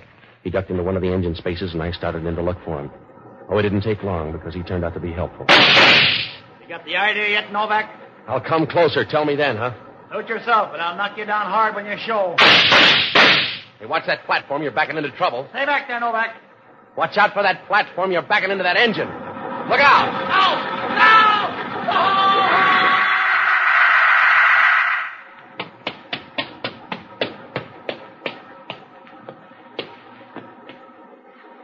I kind of wound up last, huh? Yeah. That's the way it looks. Did you get the microfilm? Yeah. Oh, I got a big hurt. Does it show? A little. Yeah. Yeah, it's been a long night, Novak, huh? Yeah. But your worries are over. It's almost dawn. I don't know. I don't know if I can use it, but I'll give it to you.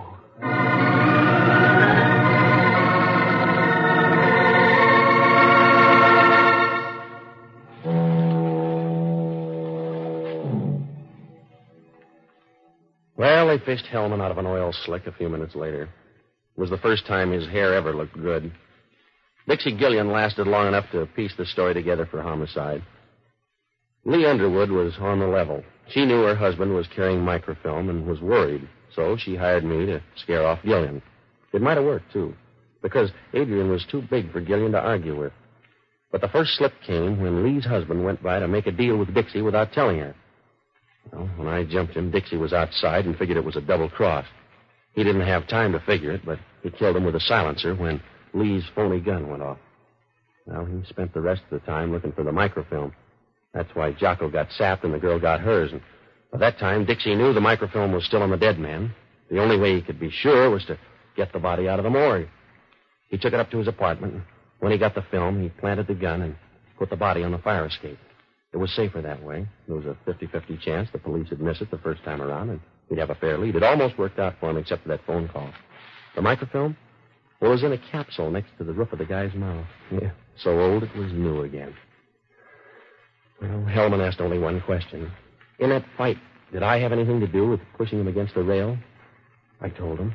Sometimes those ferry boats roll as much as 45 degrees. Be sure to join us next Sunday evening and every Sunday, same time, same station, for radio's newest show, Pat Novak for Hire. And don't forget, the store with the yellow front is the Gallon Cap Shoe Store.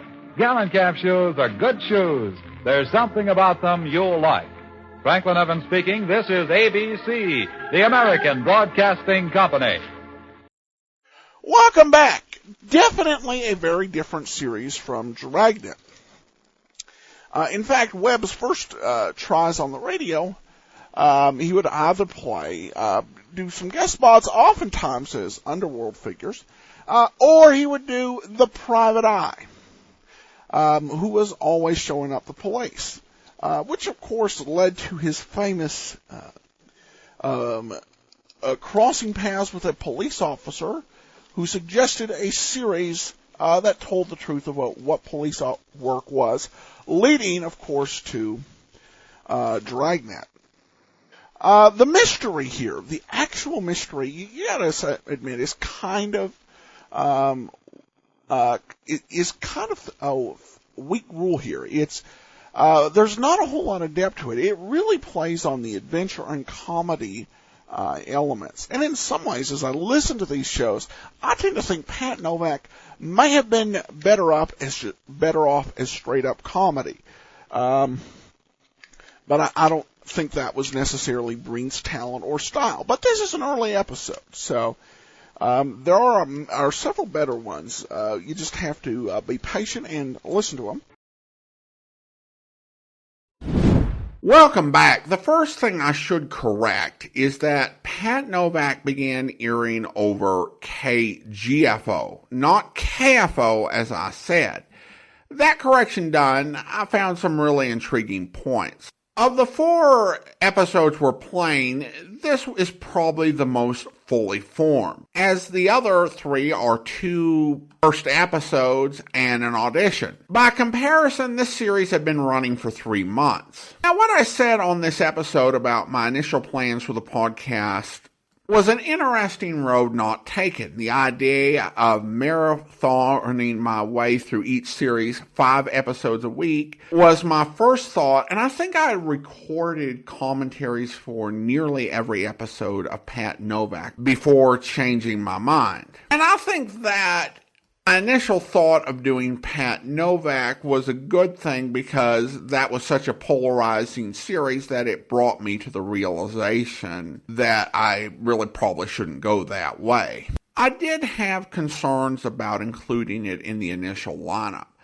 I thought it made sense in one way to do it because I thought it would be a good jumping on point for listeners to the old-time Dragnet show, because we would have another Jack Webb series that would be an appeal to that existing audience.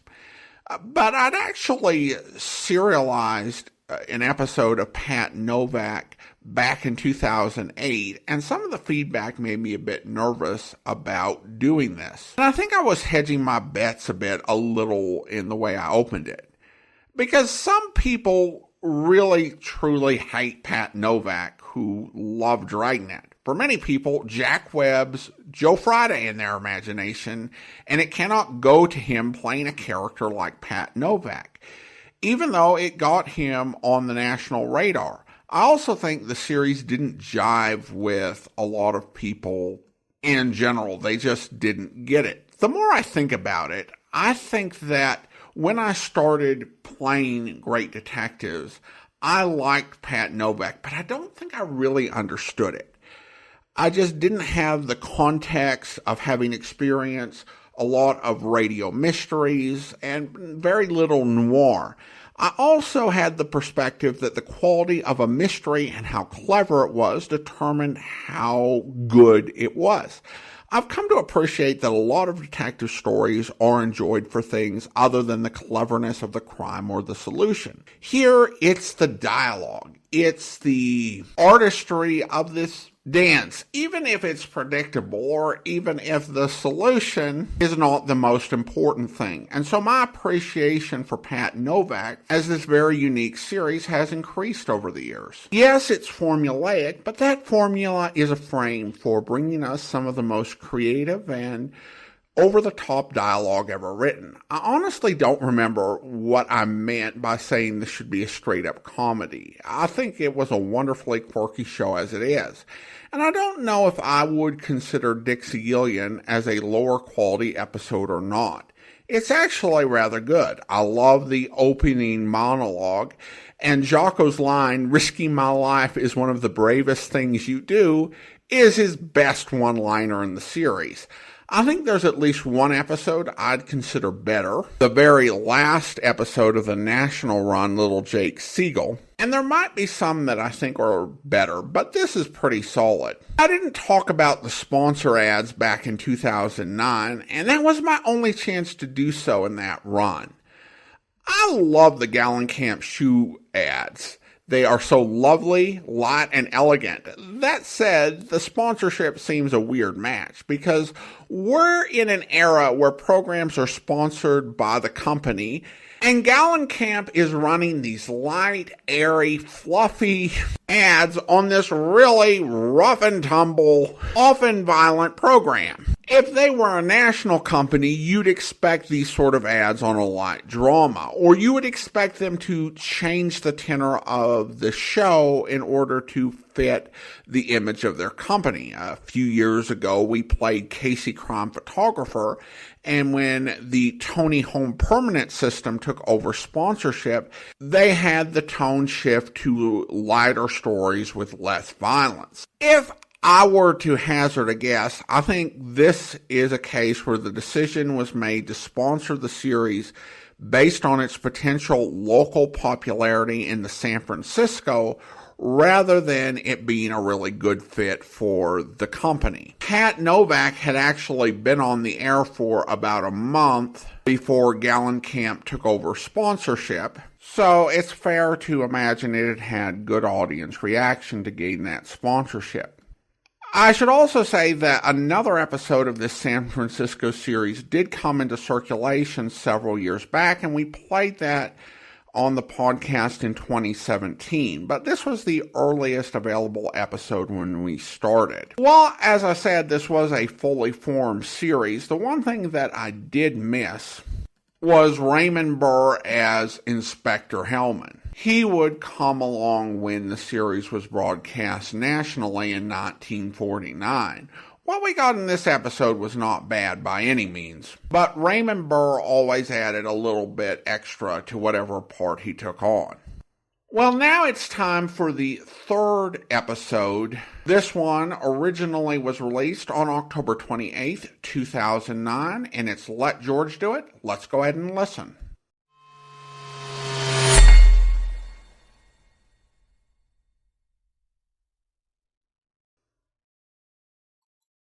As we get started with the new series, our next show is going to be Let George Do It. Now, Let George Do It really is one of those series that got better as time went along. And that I think partially explains why we've got so few episodes from the 1946-47 season.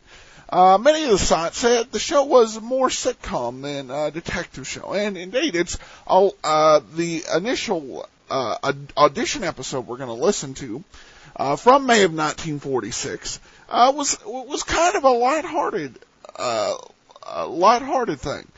The show stars Bob Bailey, who would go on actually to, after Let George Do It, would go on to star as Johnny Dollar, and he played Johnny Dollar in more episodes than any of the other Johnny Dollars combined.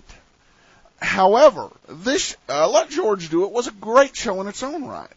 The show was on the air from 46 until 54. This was a solid run of shows. And really a good performance by Bob Bailey. And I think we're going to see a lot of that in this show. Let's go ahead and get into tonight's episode of Let George Do It here on The Great Detectives of Old Time Radio.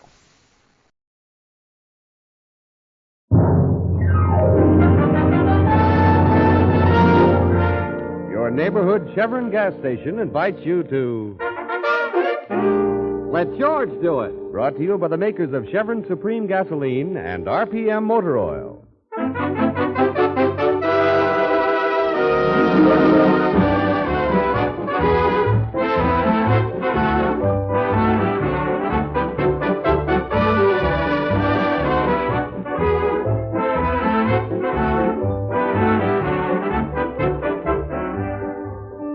George Valentine has been out of uniform only a few weeks.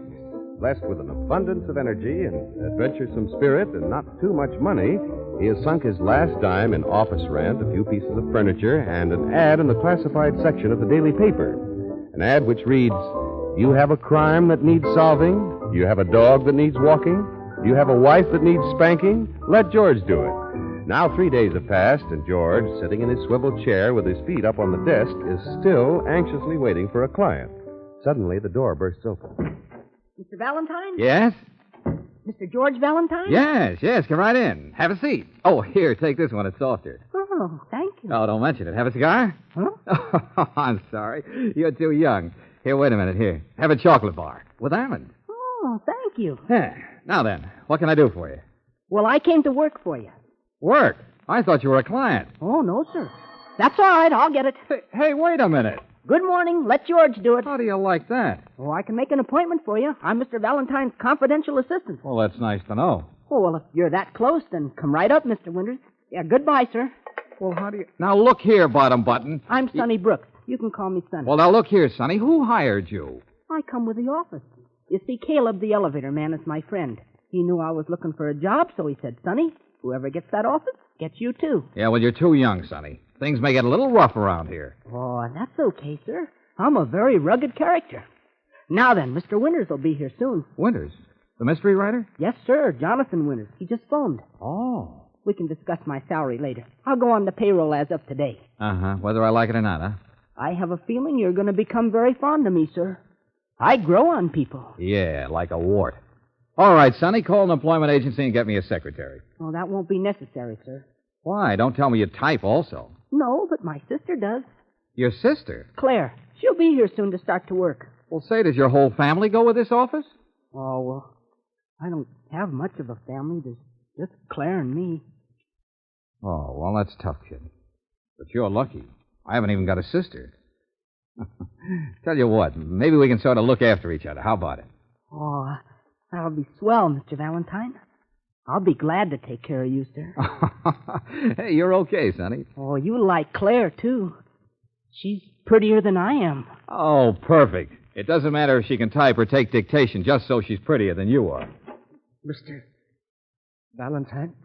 Oh, yes, Mr. Winters. Come right in. Mr. Valentine, I'm here because... Well, it doesn't matter what the job is, Mr. Winters. I'm your man. Just throw your problem in my lap, and I'll come up with the right answer. Mr. Valentine, I'm about to be murdered. Well, now, don't take it too seriously. A lot of people...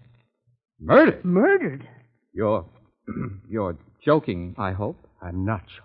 Oh, well, that's a little out of my line, Mr. Winters. I mean, Mr. Valentine, I have been murdered. Oh. Suffering cat. Yeah, well, don't stand there, Sonny. Do something. Call somebody. The police, the fire department. Yeah, I'll get a doctor. And Sonny. Yeah, Mr. Valentine? Don't get excited. Look at me. I'm perfectly cool.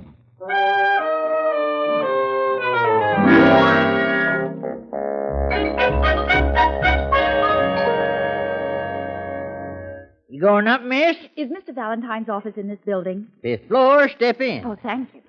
Ah, you're Claire, ain't you? Well, how did you know? Family resemblance. You look like Sonny. Nice boy, Sonny. I think so, too. Of course, I'm prejudiced. You know what sisters are like. Yes.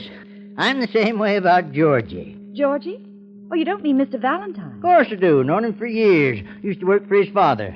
Georgie and I got to be good friends on account of his curls. Curls? Yeah, must have been all of 4 years old then. Had the prettiest long curls you ever did see. Oh, really? Yes, I talked his ma into having them cut off. Georgie and me's been close friends ever since. I can understand that. You, gonna work for him? Well, I'm going to apply for the job. Uh-huh. Well, you keep an eye on him, hear me? Well, That boy never thinks to eat unless someone reminds him. Oh, here we are, 5th floor. Oh, don't let his talk fool you. Tries to act hard-boiled, but I know Georgie. Underneath it all, he's still a little boy with them pretty long curls. First door to your left. Oh, there he is now. Caleb, get a doctor up here right away. Eye, ear, nose, or stomach? I don't care. Get a doctor. I'll get Dr. Mack. He took very good care of you when you had that bad cold. Mr. Valentine. Well? Is anything wrong? Oh, no, nothing trifling. Now, run along, sweetheart, and if you're a client, come back tomorrow, will you? I'm Claire Brooks, Sonny's sister. Yeah, we'll come back tomorrow. Mr. Valentine. Well? You're going to talk to me about that job whether you like it or not.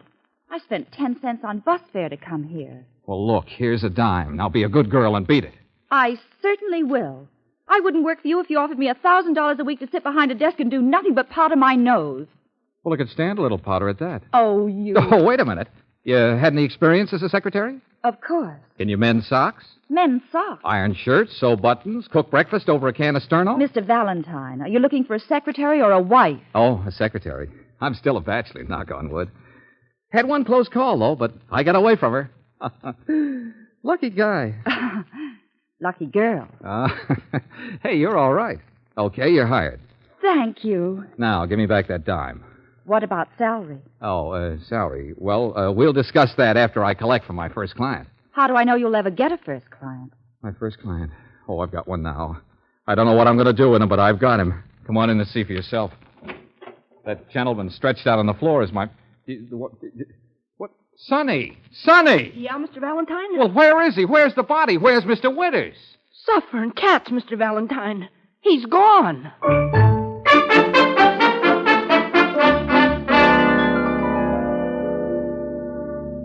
Now, make sense, will you? Mr. Winters couldn't have just disappeared into thin air? Well, it's like I told you, Mr. Valentine. I went into the waiting room to phone the police, and the next thing I knew, you were out here yelling for me. Look, this window is open. Oh, what of it? Well, don't you see? It leads to the fire escape. Mm-hmm. And this door leads to a closet, and that door leads to the... Well, never mind. Will you be serious? Mr. Winters was shot. Well? Maybe his murderer followed him here to your office. Maybe he hid out of the fire escape listening. Then when you left the office, he dragged the body out. I'll bet Sis is right. Oh, look, kids, we haven't got time to puzzle over it now. I'm in a jam. The police will be here any minute. The police? Well, of course. Sonny phoned them. Gosh, I'll look pretty silly trying to explain that the body disappeared. My first case, and I make a mess of it. Oh, don't get discouraged, Mr. Valentine. Yeah. But to tell you the truth, Sonny, I don't know what to do next. I haven't even got a clue. Still the little boy in curls. Curls? Oh, Caleb's been talking to you, huh? He's a swell guy, but don't take him too seriously. Why not? Well, because he thinks I know all the answers. And look at me. Mr. Valentine, why don't you go out and find a clue? Find one? Where? Well, did Mr. Winters have a family? Oh, I don't... Hey, wait a minute. I've seen pictures of his wife in society papers. Good. Oh, Claire, you're wonderful. Remind me to raise your salary.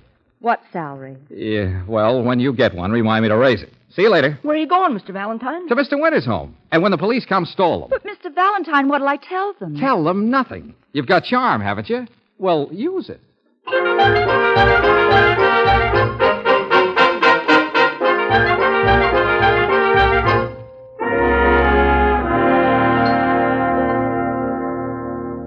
Mr. Valentine, I've got to know.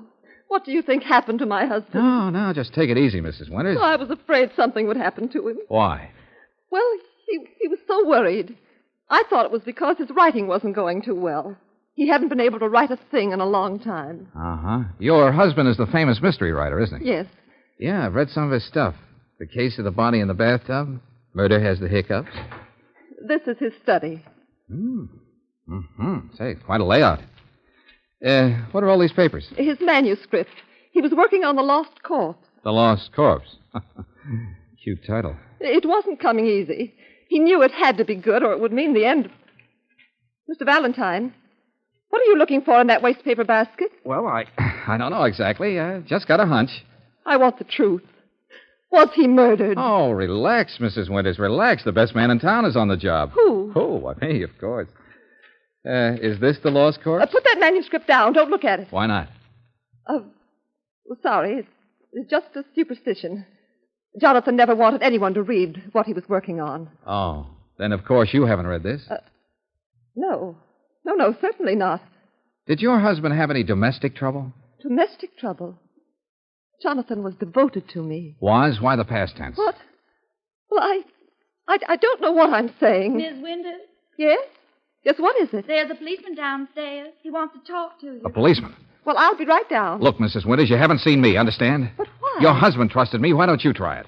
All right, Mr. Valentine. Any way I can get out of here without going down the stairs? Oh, that door leads to my husband's private elevator. It'll take you to the back entrance. Say, he thought of everything. Well, he liked to come and go without disturbing the rest of the household. A clever man. Okay, Mrs. Winters, I'll get in touch with you tomorrow. Tomorrow? You mean you'll have news for me?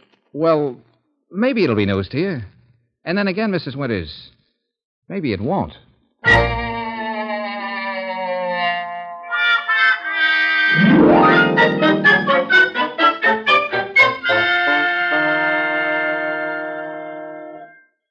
Mr. Valentine, what's the idea of dragging me out here in the middle of the night? Keep your pretty little mouth shut, will you, Claire?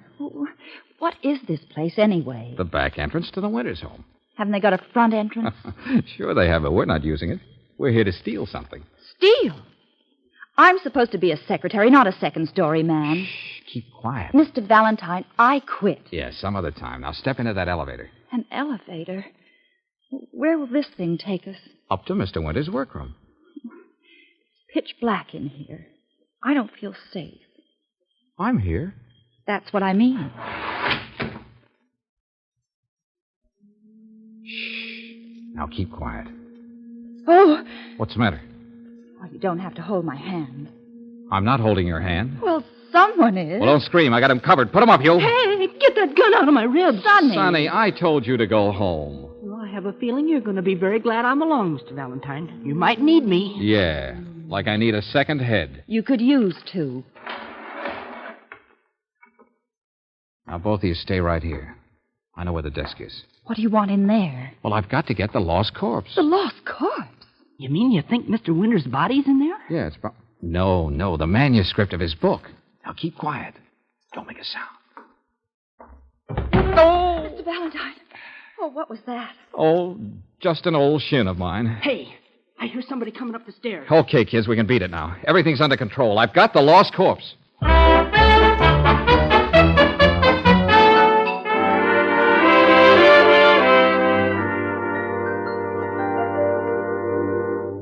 Is it a good story, Mr. Valentine? Mm-hmm. Aren't you going to let us read it? Mrs. Winters wouldn't approve. Oh. What's she like? She attractive? Never mind, Mrs. Winters. What about the lost corpse? Well, it's a very unusual story about a man and his wife. How original. Yeah, the wife would like to give him the gate, but she hasn't any money of her own. However, she stands to collect a lot if her husband ever kicks the bucket. Is there a murder? Of course. The husband is shot, but he manages to make his way to a private investigator's office. Huh? Is that in the story? Sure. Yeah, but that's what Mr. Winters did. The husband tells the investigator he's about to be murdered. Hey, that's what he told you. Then he collapses. When the investigator steps out of his office, the wounded man disappears. Just like Mr. Winters did. That's what actually happened. It is? Well, what do you know about that? Oh, go on, Mr. Valentine. Then what?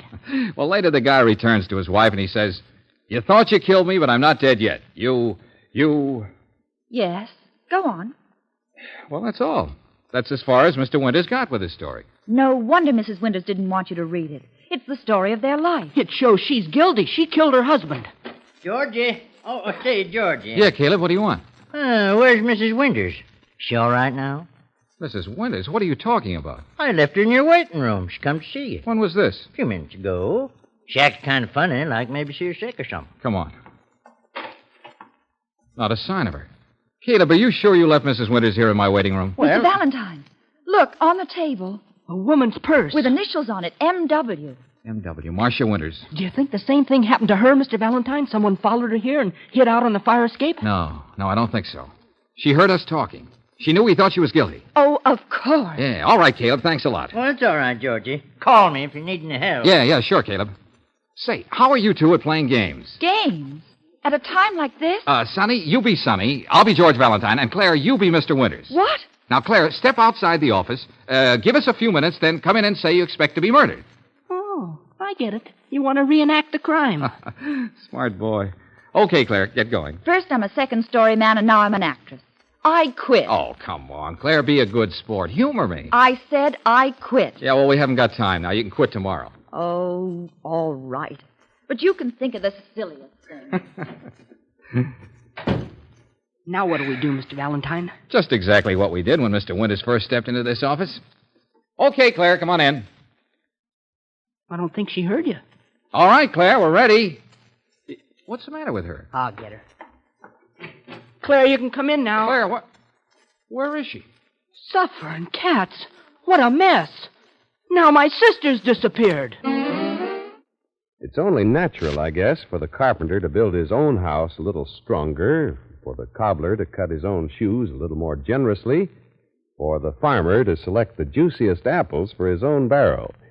Frankly, that's one reason why you can count on a little something extra in the way of service when you stop at a home-owned Chevron gas station. You see, the Chevron dealer is building his own business. He's got a big stake in making you want to trade with him. That's why his smile's a little friendlier and his service a little more thorough. And, of course, he's offering your car the best climate-tailored Chevron Supreme gasoline and RPM compounded motor oil. It's only natural, too, for you to like doing business with a neighborly, conscientious kind of a fellow.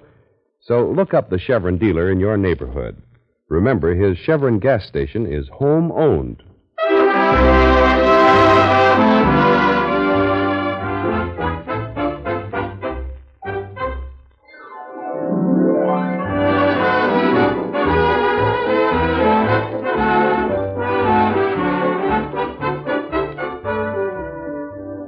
George doesn't seem to have gotten very far in his solution of this case. First, a murdered man disappeared from right under his nose. Then the murdered man's wife mysteriously departed. And now his secretary has vanished into thin air. Are you just going to sit here in your office, Mr. Valentine? Aren't you going to do anything? She's my sister. She's the only sister I've got. Now, take it easy, Sonny. If I thought anything had happened to Claire, I'd be out searching every house in this town. Well, then where is she? Well, she couldn't take it, that's all, so she quit. Walked out on us. I can't say I blame her. That doesn't sound like Claire. Oh, Georgie. Yeah, Caleb. Why, you haven't had your dinner yet. Don't you think you better go out and get yourself something to eat? Oh, not now, Caleb. Oh, you could leave by the fire escape. The fire escape? Uh-huh. Police car just stopped in front. Oh, suffering cats, the police. Get yourself a nice steak. Yeah, that's just what I'll do. Come on, Sonny. Get down there and stall them, Caleb. Oh, I intend to. Now, you take your time and digest your dinner good. You hear me? Oh, sure. Let's go, Sonny. The fire escape. Oh, and Sonny. Yeah, Mr. Valentine? Better bring Mrs. Winters' purse along with you.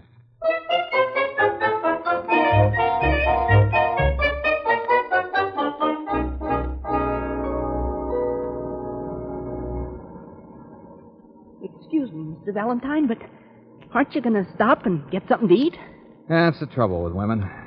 As soon as the going gets a little tough, they walk out on you. Didn't you promise Caleb you'd get yourself a steak? Boy, a big, beautiful steak. But you're certainly right, Sonny. She is. She is, sir? Much prettier than you. Mr. Valentine, if we're not going to eat, we can't just drive around all night. We've got to find out who murdered Mr. Winters and what they did with his body and where Mrs. Winters disappeared to and what happened to Claire. Isn't that right, sir? And she's very intelligent. That is, for a woman. Mr. Valentine. Oh, okay, Sonny. Look at the address on that letter. What letter, sir? The one in Mrs. Winters' purse. Is there a letter in here? Well, didn't you notice it when Claire opened the purse? No, sir. Oh, here it is. It's addressed to Mrs. Marcia Winters, 300 Pepper Tree Lane, Cedarhurst. Hey, that's in the country. Yeah, they must have a country place, too. Cedarhurst. Yeah, that's out on Highway 6, right near... Hey, we're on Highway 6. We're headed toward Cedarhurst now. Oh, brilliant deduction, Sonny. I'll increase your ration of bubble gum.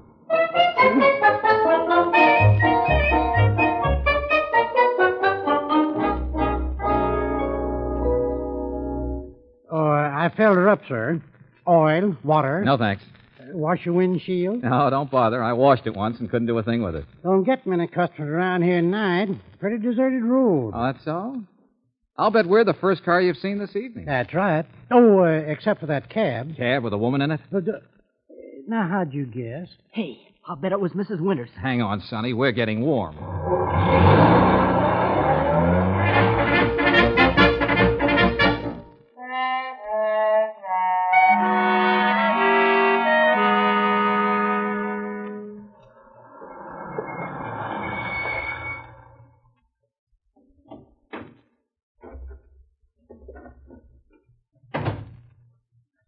Is this it, Mr. Valentine? Yeah, now careful. Don't make any noise.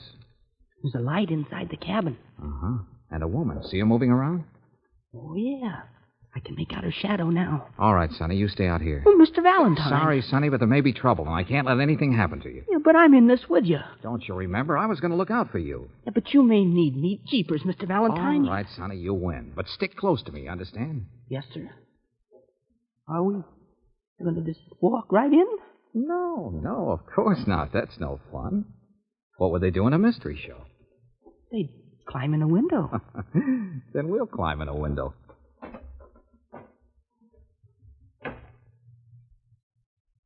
Mr. Valentine, she turned off the light. Shall I go in first? No. Now, you get back of me. Let me handle this. Yes, sir.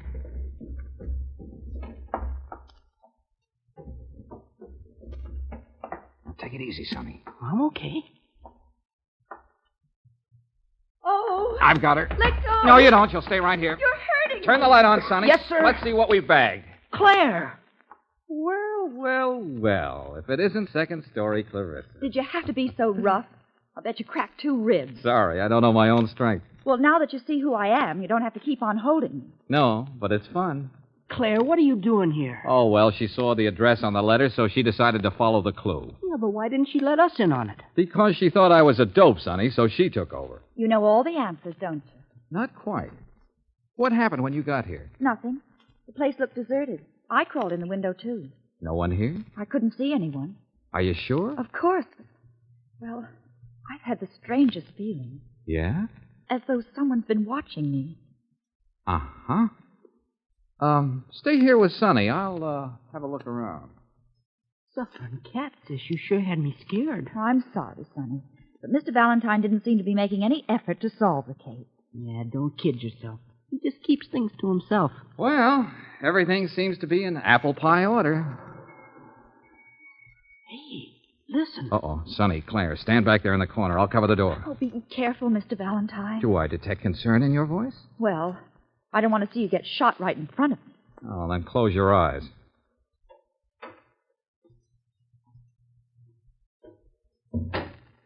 Well, good evening, Mrs. Winters. Oh, May I present my 2 assistants, Claire and Sonny Brooks? how did you know I'd be here? What do you want? Just want to make talk. Mr. Valentine, you've got to believe me. I'm not like the woman in his story. I love Jonathan. Uh-huh. And you're the girl who never reads his manuscripts until they're finished. Well, Oh, go ahead and turn me over to the police. I don't care what happens anymore. That's as good as a confession, Mr. Valentine. Well, I'm in no mood for confessions. Come on, we're going to play a little game. Oh, not again. Hey, Sonny, you keep your eye on Mrs. Winters. Don't let her leave. Don't worry, I won't try to run away. All right, Claire, you're the wife in the lost corpse. More acting? I quit. Yeah, tomorrow. Now then, I'll be the husband in Mr. Winters' story. And here are some lines for you to read, Claire. You came all prepared, didn't you? Is this stuff that you wrote, Mr. Valentine? Well, of course. I'm a man of many talents. Now then, let's see. Oh, we'll skip to the part where I walk in, wounded, and say, you thought you killed me, but I'm not dead yet. All set? All right, let's go. You thought you killed me, but I'm not dead yet. No. I didn't shoot you. I swear I didn't. But who'll believe you? The police? All clues point to you. Do you mean... Yes, my dear. You wanted me out of the way. Well, you got your wish. I shot myself. No. I killed myself, but they'll think you're guilty. You'll pay for it. I'll get a doctor. Too late. Goodbye, my dear. Goodbye. Then I die. What a performance. I don't get it, Mr. Valentine. You wrote this ending for his story, is that it? Sure, of course. What's a story without an ending? I'll tell you what Mr. Valentine is getting at. He's trying to prove that my husband shot himself. Shot himself in such a way that it would look as though I murdered him. Why would Jonathan do such a thing? He knew I loved him. You don't have to put on an act for us, Mrs. Winters. Yeah, why don't you turn her over to the police? Now, just keep your shirt on, Sonny. And everybody stand where you are. Don't make a move. Understand? What are you going to do? You'll see. Mr. Valentine, why are you opening that door? We're going to have some company. Company? Then somebody is hiding here. Okay, you can come on now. Who are you calling? Hey, you mean the police are here? The police? You've set a trap for me. Come on out, Mr. Winters. Huh? Mr. Winters? How did you know I was hiding in there? Jonathan. Well, how'd you like my way of ending your story, Mr. Winters? Oh, I was very clever, Mr. Valentine. Jonathan, you're not hurt. You weren't shot. I'm terribly sorry you were worried, darling. Yeah, I don't get this. Well, Mr. Winters couldn't find an ending for his story, The Lost Corpse. But how did you know that? Searched his wastepaper basket, found it full of rejected That's endings. quite right. Finally, I decided to do just what the hero in my book did. So I went to Mr. Valentine. You see, I saw his ad in the paper. Said he could solve anything. Then when he tried to go home and explain to you, Mrs. Winters, he saw the police there. So he came out here to hide. Right, Mr. Winters? Absolutely right. I knew I'd find him here. Then when I searched this cabin, I saw him hiding in the closet. Why didn't you say something? Oh, I wanted to sort of put on a show for him. Oh, Jonathan. Oh, forgive me, darling. Oh, come on, kids. They don't need an audience. No, wait a minute, Mr. Valentine. I've got the ending to my story, thanks to you. And with all that publicity in the papers, it's sure to have a big sale. So, name your fee. Oh, yeah, well, I don't know, Mr. Winters. I hadn't really thought about it. I say an even $1,000. $1,000? $1,000? Oh, I'll send you a check in the morning. Oh, no hurry. I just happened to have a pen and a blank check with me, though.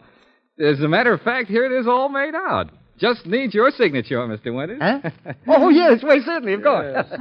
Cats, $1,000. Hey, there you are. Oh, thanks. Well, let's go, kids. Good night, Mr. Winters. And if you ever get stuck again... I'll remember. Good night. Oh, what a day. Now I feel like collapsing. Sonny, come here and put your arm around me. Oh, sure, sis. Go away, Sonny. Let George do it.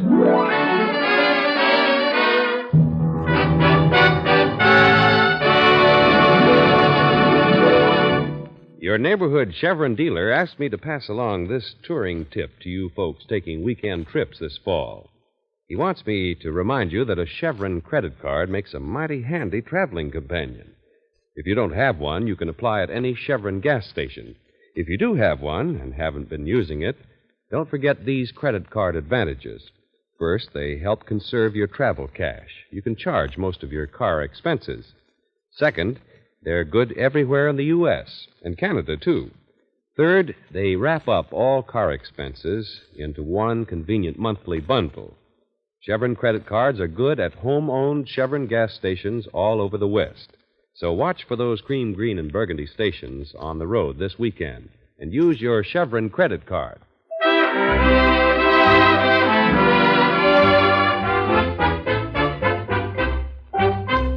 Well, next week, a former Army buddy comes to George Valentine with a very delicate problem. George, I'm desperate. You're my only bet.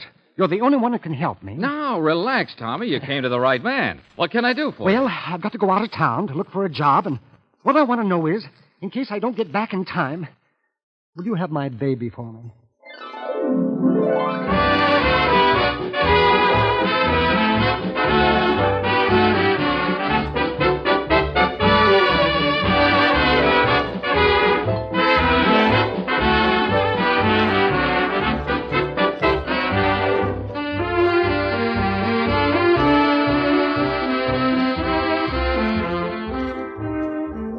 Chevron gas stations all through the West invite you to be with us again next week for another chapter of Let George Do It, brought to you by the makers of Chevron Supreme Gasoline and RPM Motor Oil.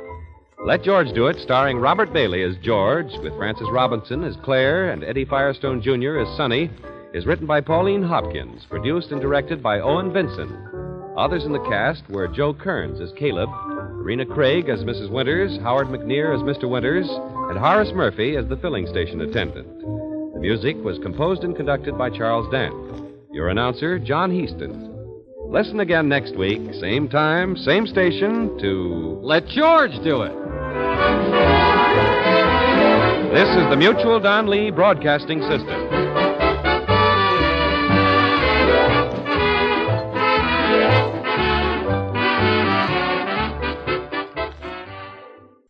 Welcome back. Definitely not the hard-boiled stories we get from a detective like Pat Novak. But I have to say, collecting $1,000 for a few hours' work where he wasn't even knocked out makes Pat Novak's rate seem quite small in comparison.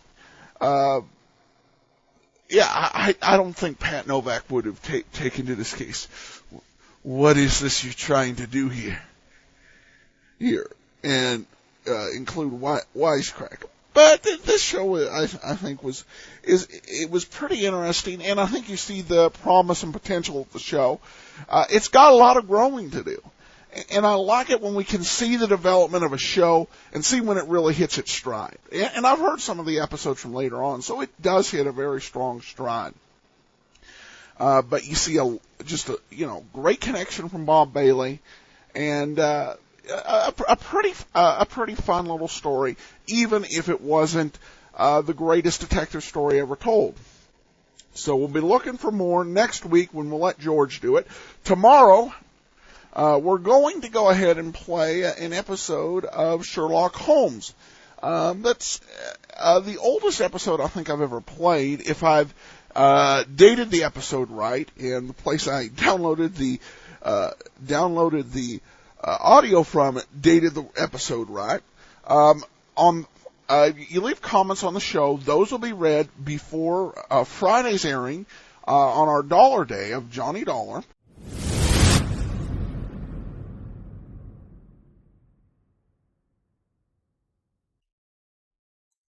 Welcome back. One thing I was under a bit of a misapprehension about was my thinking that the lack of early episodes of Let George Do It was because of them not being popular or of high quality.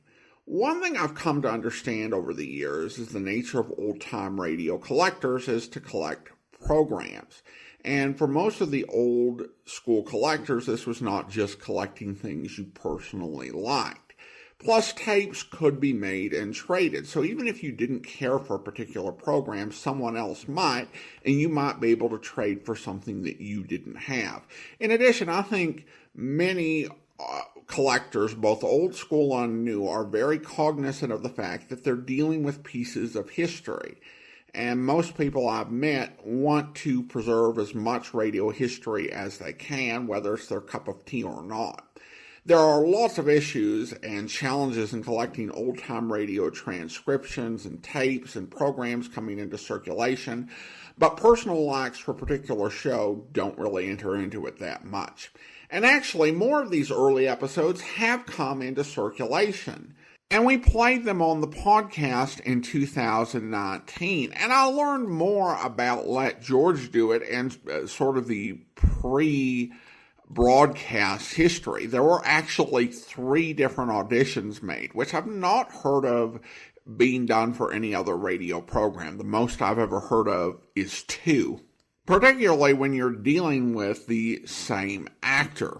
And actually, in the first draft of Let George Do It, the lead character was named George Lincoln. George Lincoln was a combination of the first name of George Washington, the last name of Abraham Lincoln, because patriotism was still a very high national ideal right after World War II. And what better name for a detective than a combination of George Washington and Abraham Lincoln?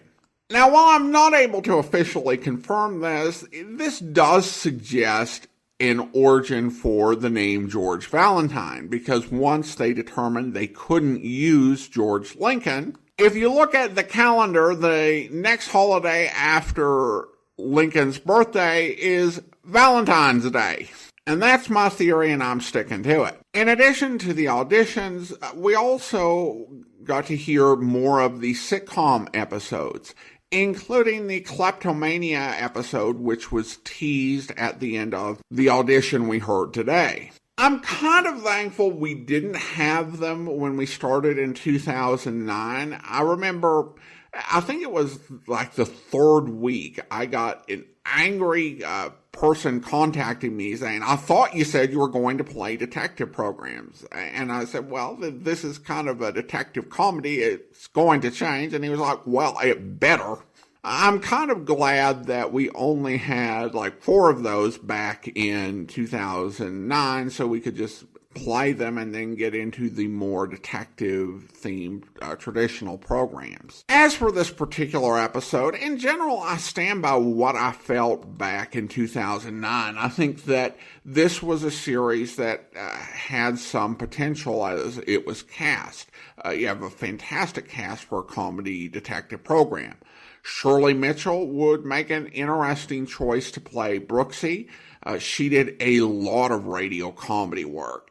And usually I've heard her with a Southern Belle accent in roles like Leela Ransom on The Great Gildersleeve. And of course, you've got Joseph Kearns, who was one of the golden age of radio's greatest actors, was just in a massive amount of projects. Eddie Firestone Jr., who played Sonny, actually was in a series called That Brewster Boy when both he and Bob Bailey were acting in Chicago, and Bob Bailey was a supporting actor in That Brewster Boy, and Firestone was the star. So they had a history together and were reunited on Let George Do It. I think there were two big problems with the series as a comedy. The biggest is that so many episodes make George into an idiot or a totally ridiculous figure.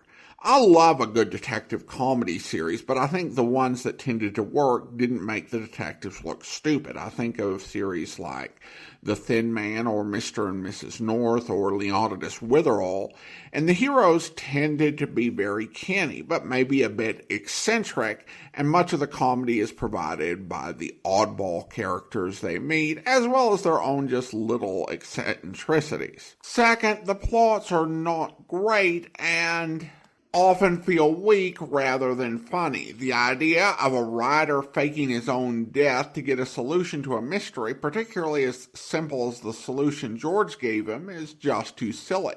One thing I thought about this story is that it's almost the opposite of Box 13, where you have a mystery writer becoming an adventurer detective to find a plot, and in this story you have a mystery writer conning a detective to give him a solution. The $1,000 payment might sound generous for $1936, but George was effectively being a book doctor in this episode, so he probably earned it based on the going rate.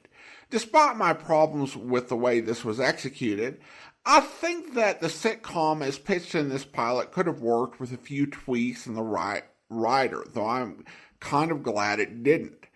Because after a few months as a sitcom, it shifted to a more serious mystery program with Frances Robinson continuing on as Brooksy, as Shirley Mitchell didn't continue to the role once it went to broadcast. And Sonny went the way of Chuck Cunningham, disappeared from the series without explanation as far as we know, and it opened doors for me. Let George Do It really has a special place in my heart. It was actually the series that got me interested in other old-time radio detective programs that weren't Dragnet. Because people mentioned other programs to me, but I didn't really listen to them other than a few with Jack Webb, which I did for the old-time Dragnet show. But then I found an episode of Let George Do It playing on an online radio station, and I fell in love with the series. It had clever mysteries, a likable lead, and had nice little comedic and dramatic beats. It's still a series that gets underrated, perhaps in part due to the quality of these first couple of episodes. But honestly, once the series shifted gears, it had a lot going for it. Bob Bailey was starring in it until late 1953 with Frances Robinson and later Virginia Gregg as Brooksy. You had Wally Mayer as Lieutenant Riley for the first couple of seasons. And they've got a veritable who's who of radio character actors who played the guest parts. And the bulk of the writing was done by David Victor, Herbert Little Jr., and Jackson Gillis. All these men would have huge careers writing and producing in television, with Victor and Little both writing for Gunsmoke and Gillis writing for Columbo. In my mind, once you get past the early comedy episodes, this becomes one of the best detective series on the air. So don't let this first episode put you off the series. Now it's time for us to shift to yours truly, Johnny Dollar, because as I mentioned at the start of this special, the episode of Sherlock Holmes I played was not dated as the website indicated and was wildly off. It's under copyright, and so we don't play that. One quick note before we play this episode, I do answer listener comments at the end. Many of these questions are in regards to a pilot episode I did. Back in 2009, podcast trailers hadn't been invented, or if they had, I didn't know it. So I released a pilot episode on October 12th, 2 weeks before the podcast was launched, in which we played an episode of the Screen Guild Theater with Jimmy Stewart in called Northside 777, so that the podcast would show up in the iTunes store, as it was known then, and I still occasionally call it now, and people could get subscribed and be able to start listening to our first regular episode. So that's what's being referenced. So here now from October the 30th of 2009 is yours truly, Johnny Dollar.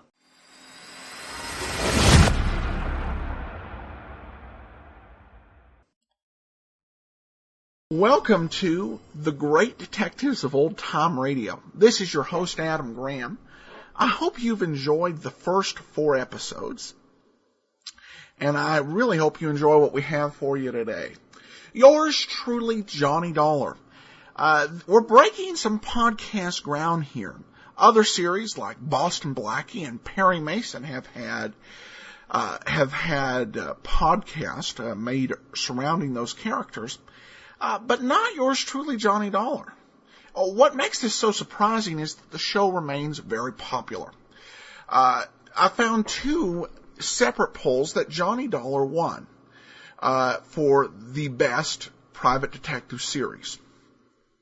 There was, in particular, the Nostalgia Pages poll of 241 old-time radio fans, and then there was the Thrilling Detective poll back in 1999. They came up with different second and third place winners, but Johnny Dollar still came out on top. And when you're looking at a competition like Sam Spade and Richard Marlowe, this show had something special going for it. In one way, it's reminiscent of James Bond.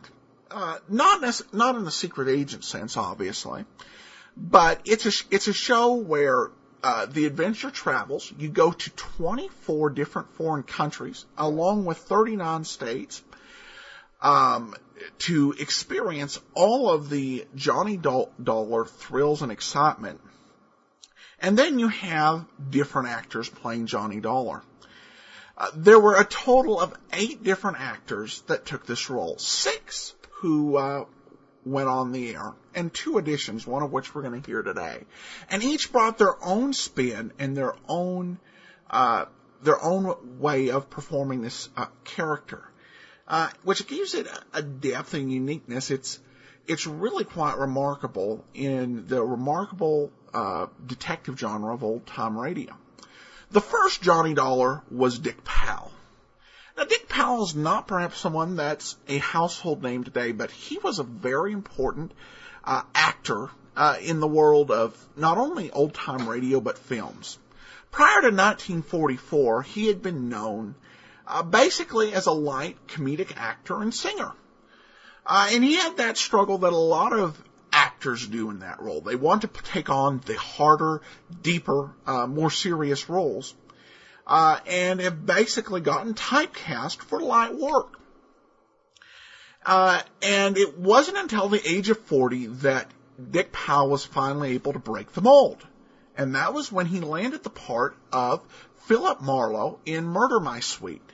And was the first actor to play Marlowe, brought a real presence and showed his skill. While he was off the rest of the 40s, playing mostly noir heroes, and oftentimes some very dark and troubled characters, such as Johnny O'Clock. And so he really wanted to be seen as a tough guy, and you see that in his portrayal of Johnny Dollar. He's still kind of in that stage of his career. Ironically enough, I think after he'd established that he could play the tough guys, he kind of found a happy medium on the Richard Diamond Show between the light comedic first part of his career and the noir part of his career. Kind of came up with a balance that worked really well, and I think you'll find that when we get to the Richard Diamond series. But in Johnny Dollar, he's adding a little bit of extra rogue to the character he played in Rogue's Gallery, Richard Rogue. And so this is a very interesting take on Johnny Dollar, and we'll actually see this same story performed in 5 weeks when Charles Russell, who was the first on-air Johnny Dollar, does his take on the script, and the writers have their turn at it. But for now, let's go ahead and listen to what might have been had Dick Powell decided to take the role of Johnny Dollar on the air with this, the first episode of yours truly, Johnny Dollar.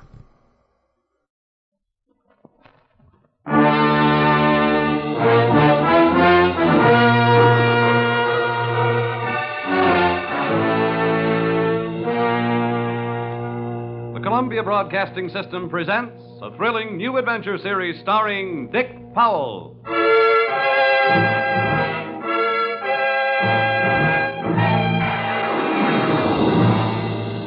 I'm an insurance investigator. My name is Johnny Dollar. What? You heard me, Johnny Dollar, and I can pad an expense account with the best of them.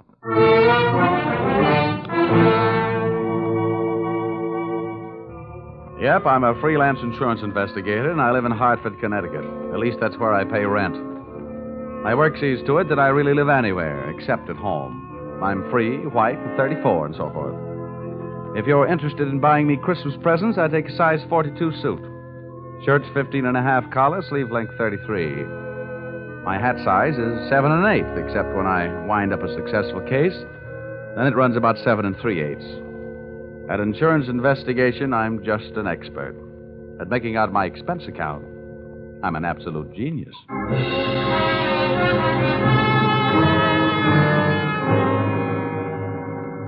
Expense account, submitted by investigator Johnny Dollar to Home Office, East Coast Underwriters, Terminal Building, Hartford, Connecticut. Attention, Austin Farnsworth, General Manager. The following is an accounting of my expenditures in the investigation of Milford Brooks III for your company. Expense account item 1. Cab fare to your office in answer to your original call, 75 cents. Tip to driver, $1. Expense account item 2. Shoe shine, 25 cents. You'll remember I got my shoes scuffed when I unsuspectingly walked into your private office. Milford! No, you must Get out, my boy.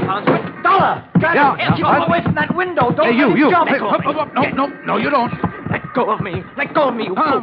No. There are better ways of making a big splash in life. Get away! Well, nice try, Sonny. Now pay attention to teacher. I didn't know I had it in me. Oh, goodness gracious, Dollar. Did you have to hit him so hard? I hope you haven't killed him. He isn't too strong, you know. Don't worry. There. Now, Mr. Farnsworth, would you mind telling me on whose head have I the dubious pleasure to be sitting? That, sir, is Milford Brooks III. His policy with this company is in the amount of $2 million. Wow. Yes. And the boy seems bent on committing suicide. Dollar, I want you to stop him. What do you want me to do? Threaten him with death? Anything. The conditions of his policy are such that we would be forced to meet with a claim in the event of his suicide. Oh, I say, Dollar, sitting on his head that way, aren't you in danger of smothering the boy? Smothering him doesn't worry me, but these crew haircuts don't make very comfortable cushions. I'll move down a little. Now, there. Okay. So far, I know this kid is insured for $2 million and that his policy pays off on suicide. What else? 1/2 hour ago, Milford Brooks walked into this office and changed the beneficiary in his policy. Uh-huh. Then, sir, he proceeded to demand, not request, mind you, but demand a loan of $500,000. Quite a touch. When I explained to him that there were no provisions for a loan in his policy, he threatened suicide. Which would cost you $2 million. So all we have to do is keep him alive, huh? And he's managed to make that no small problem. His choice of a new beneficiary is downright frightening. One of the most notorious gamblers in the East. His name is Hatcher, Harold Hatcher. Ouch. Oh, do you know him? Sure. That kid's been a post office pinup boy for a lot of years. Well, that's the situation. I'm engaging you to protect Milford Brooks' future. Dollar, I want you to protect the boy. Give him something to live for. You know, an interest in life. An interest in life? Well, then, let's see. I know. Here. This should help. What's that you got there? Well, it's what's commonly referred to in the more successful of bachelor circles as my little black book. Oh. Well, now, let's see. Ruby? No. Her favorite expression is drop dead. Bernadine? No. She'd be the new beneficiary by midnight. Oh, dear. Now, here's the one, Butter. Say, Farnsworth, would you mind passing me that phone? The one with the long cord? Oh, no. Oh. Lie still, Buster. My little friend here is showing signs of life. Here you are. Maybe you should let him breathe a bit more. Don't worry. He'll be all right. Hello. Oh, hello. I want to call New York. Yeah. Hudson, 24292. Dollar, you're not thinking of taking this boy to New York, are you? Well, I'm going there myself. You want me to keep an eye on him, don't you? Now, don't fret, Farnsworth. All is not lost. You do worry me, sitting on his chest that way. Hello? Oh, Butter? This is Johnny. Yeah, I'll be in town tonight. I want to see you.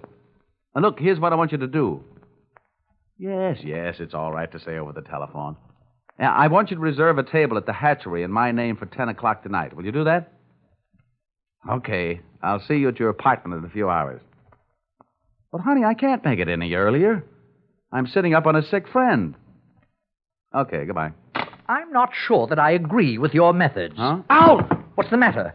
Did he hit you? Hit me? He bit me.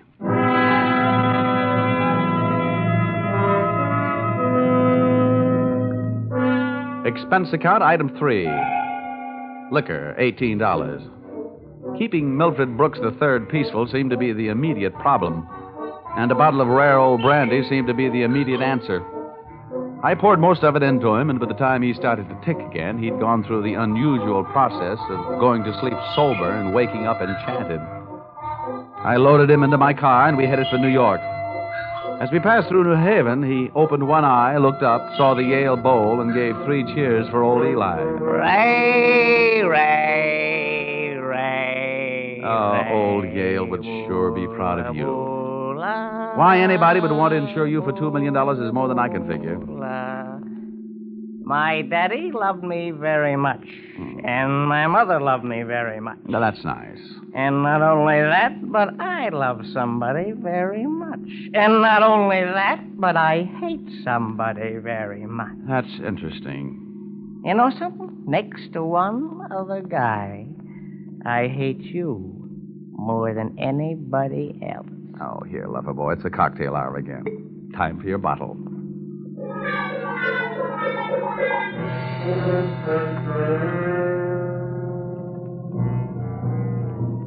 Rolling along the Merritt Parkway, I felt very much alone with my thoughts.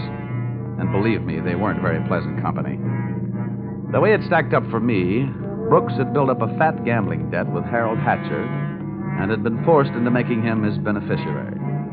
The suicide threat that he was holding over the insurance company was a little tougher to figure, unless he was trying to finance a trip for himself to get away from the man with a murder motive, Hatcher. My hungry little mind nibbled away on those unsavory morsels of food for thought all the way to Butter's apartment.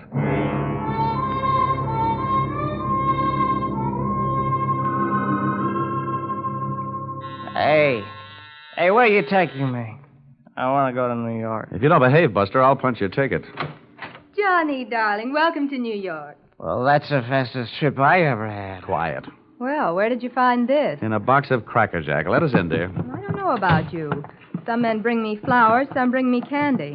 What do you bring me? A boiled owl and a Brooks Brothers suit. Pleased to meet you. Let's trot him into the bedroom, honey. You'd look more at home in the bathtub. I'll need to pull down the cover. All right. Now, come on, Buster. Lie down. Charm. That kid's liquor sure can hold him. How long have you been playing nursemaid to this bottle baby? Get behind that bar suite, and I'll tell you all about it. Sure. Horrible examples don't seem to bother you, do they? If you knew how that guy has been bothering me. What did he do to you? Well, let's just say he put the bite on me. Oh, gosh, the river sure does look pretty tonight. Bourbon and soda? Now, please, anything but brandy. I've been sniffing that second hand all the way from Hartford. Butter, see that big boat out there? Mm-hmm. Oh, I sure would like to be on it. With you, sailing off to faraway romantic places. Get with it, darling. That's the 125th Street Ferry. Oh. Here's your drink. Come on now. Tell Butter all about it. So, friend Bourbon and I proceeded to tell her all about it. It wasn't easy. Everything about her kept flagging down my train of thought.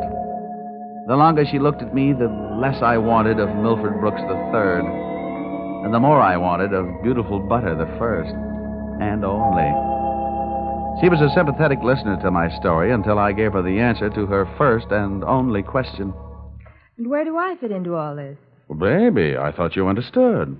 My job is to give this poor misguided boy something to live for. That's you. Well... Now, honey, hold everything. Don't go getting your corn all popped. You misunderstand. I really mean it. I thought if he'd just got to look at you and realize that things like you exist, why, you'd make any man glad to be alive. Oh, come on now, Butter. Melt a little.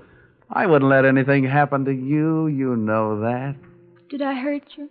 Oh, no, I'm getting used to it. People have been taking pokes at me all day. I'm sorry. Ah, that's better. You want some more bourbon? I want some more you. Well, help yourself.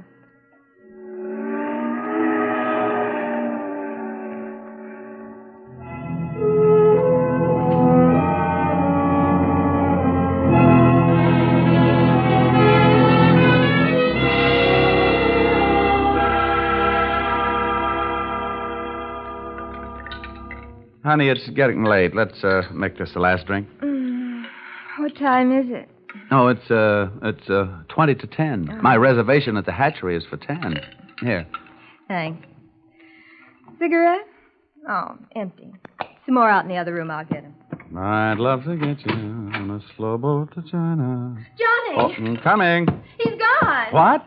Well, he can't be. But he is. The window's wide open. Oh, the fire escape. What a smart guy I am. Trading 3 drinks of bourbon for $2 million on the hoof. Oh, that's the biggest bar check I ever picked up.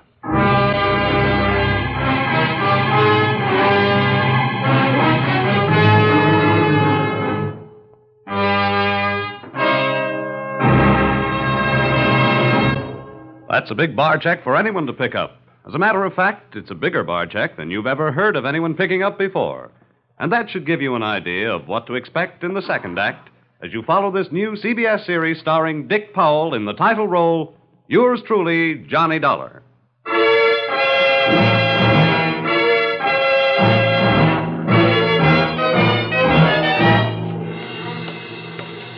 Well, nobody could say I wasn't working fast. I'd only been in town for an hour, and I'd already succeeded in losing Milford Brooks III. I spent another hour of his all-too-short life expectancy unsuccessfully shaking down the neighborhood for him. And then, feeling very much like a bloodhound that had flunked his sniffing exam, I went back to Butter's apartment.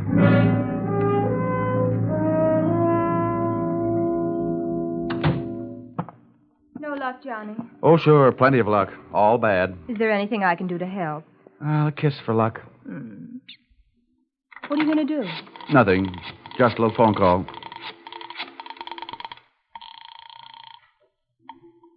Police headquarters. This is Johnny Dollar. Give me missing persons. Any particular one? Don't be a wise guy. Lieutenant Fisher. Yes, sir. Lieutenant Fisher. Fisher, this is Johnny Dollar. Hello, Dollar. Who'd you lose? One man, my mind, and if I'm not careful, my professional reputation. The guy's name is Brooks, Milford III. Got anything on him? Hold on. All right. Oh, don't look at me like that. It wasn't all my fault. Dollar? Yeah? We haven't found him yet, but we think we know where he is. Huh? The Hudson River. At 11:15 tonight, his top coat, complete with identification, was found taking a ride on the 125th Street ferry. Oh. Anything else? Nothing much. A package of matches was found under the coat, monogram. You don't happen to know anybody whose initials are H.H., do you? H.H.? Yeah. There's always Horace Height. Thanks, Fisher. I'll check back with you later. I'll be. H.H. Harold Hatcher. What are you mumbling about? Bad news? Looks like about $2 million worth. They found Milford's coat on the 125th Street ferry. You and your faraway romantic places. Very funny. I'll see you later, honey, and maybe about 11.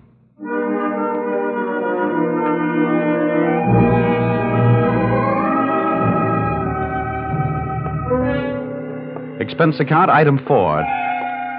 Nightclubs. $28.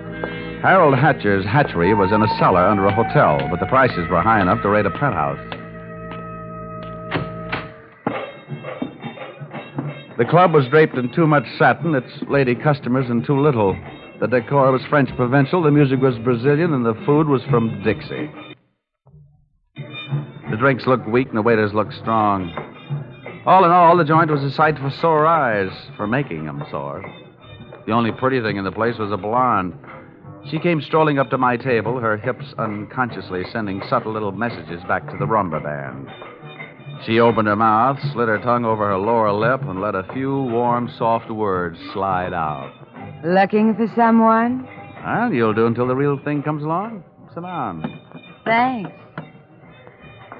I won't have a drink. Well, I didn't ask you. My name is Janelle. Janelle? Wow, that's a nice name. I understand you were asking about Mr. Hatcher. Well, I asked if he was in. The waiter said he wasn't. Do you know him? More than somewhat. What do you want to see him about? A mutual friend, Milford Brooks. Uh-huh. I know most of the quiet-closed boys around here, so you want a cop. You don't look like the type that would be a society friend of the Brooks family, so what are you? I'll ignore that. Is Hatcher around? He might be. Well, then come on. Where's his office? The top of those stairs. Can I expect any trouble getting in? You won't have any trouble. How do you know? Because Harold sent me down here to look you over. Oh. I think you're all right. So, I've won myself the good housekeeping seal of approval, huh? Keeping a house with you would meet with my approval. I ran for my life. Had a slow walk up the stairs. When I located the door to Hatcher's office, I knocked once and went in. Come on in. Thanks. Oh, I'm Johnny Dollar. I was hired by East Coast underwriters to protect the interest of a kid named Milford Brooks III. Now, what's that supposed to mean to me? You know him, don't you? Well, he isn't exactly one of my boozing buddies. How much money does he owe you? Well, we've got him on the books for a few bob. Why? They picked up his topcoat tonight on the 125th Street ferry. He wasn't in it. It might have been suicide, or it might have been a knockover made to look like a suicide. What's your choice? What do you get off asking me about my choice? Where were you between 11 and 11:30 tonight? What's it to you? I thought you might like to rehearse some answers. The law will be asking some questions real soon now. I don't know why I should tell you, but I was driving around in my car getting some air. Oh, now, you'll have to do better than that. They found one of your match folders under Brooks' coat. You're out of your mind. Let me ask you.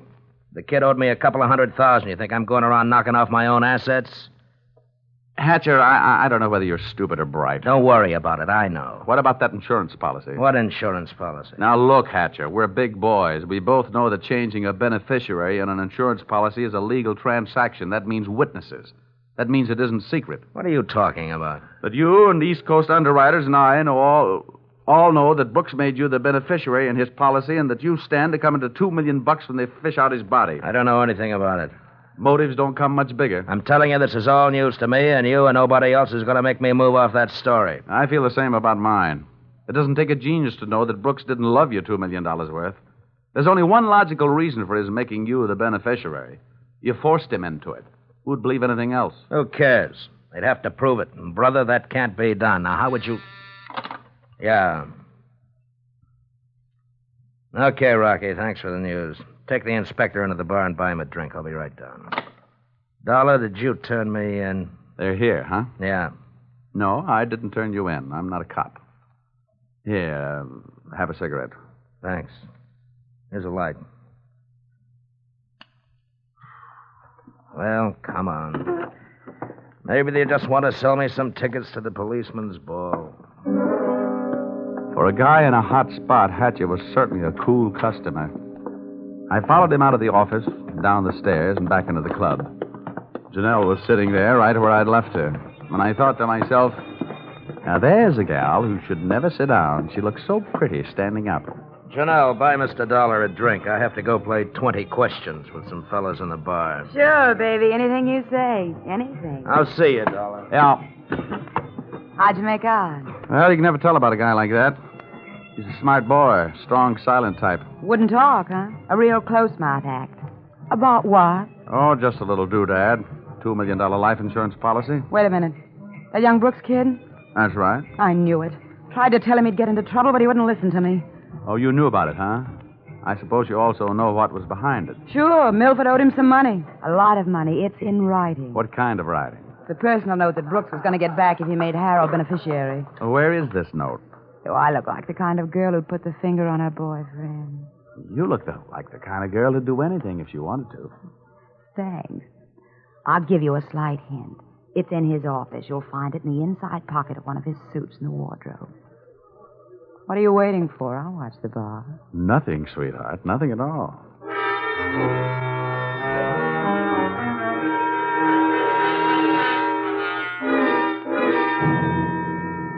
Whatever her reasons, Mr. Harold Hatcher's little female playmate was trying awful hard to send him up on a murder rap. And I was going to try awful hard not to let her down. Back in Hatcher's office, I found myself alone in a room with a telephone. And being a guy who can never resist a free call, I unleashed the magic wonders of the AT&T. This better be you, Johnny Dollar. Quiet, Butter. I've only got a few seconds. Seems that's all you ever have for me. Now, if you Look, think that Angel, just another hour. I'll get you a nice present. I don't care if you're another century. And as for presents, the last one you brought me was a drunk, and you even let him get away from me. Good night. Life presents a gloomy picture ever downward toward the tomb. Having wasted those few precious moments of an already misspent youth, I decided I'd better get on my pony before Mr. Hatcher showed up. I found Milford Brooks' personal note in one of Hatcher's suits, all right. As a matter of fact, I found something in all his suits. A great big glimmer of light. Expense account, item 5. Taxi fare, $10. I left the office in a hurry, Janelle at her table and Hatcher at his bar. I got out of the club and into a taxi parked a half block down the street. There, I waited until my favorite suspect left the hatchery and piled into another cab, and off we went. On a chase that would have made Ben-Hur look like a plowing bee.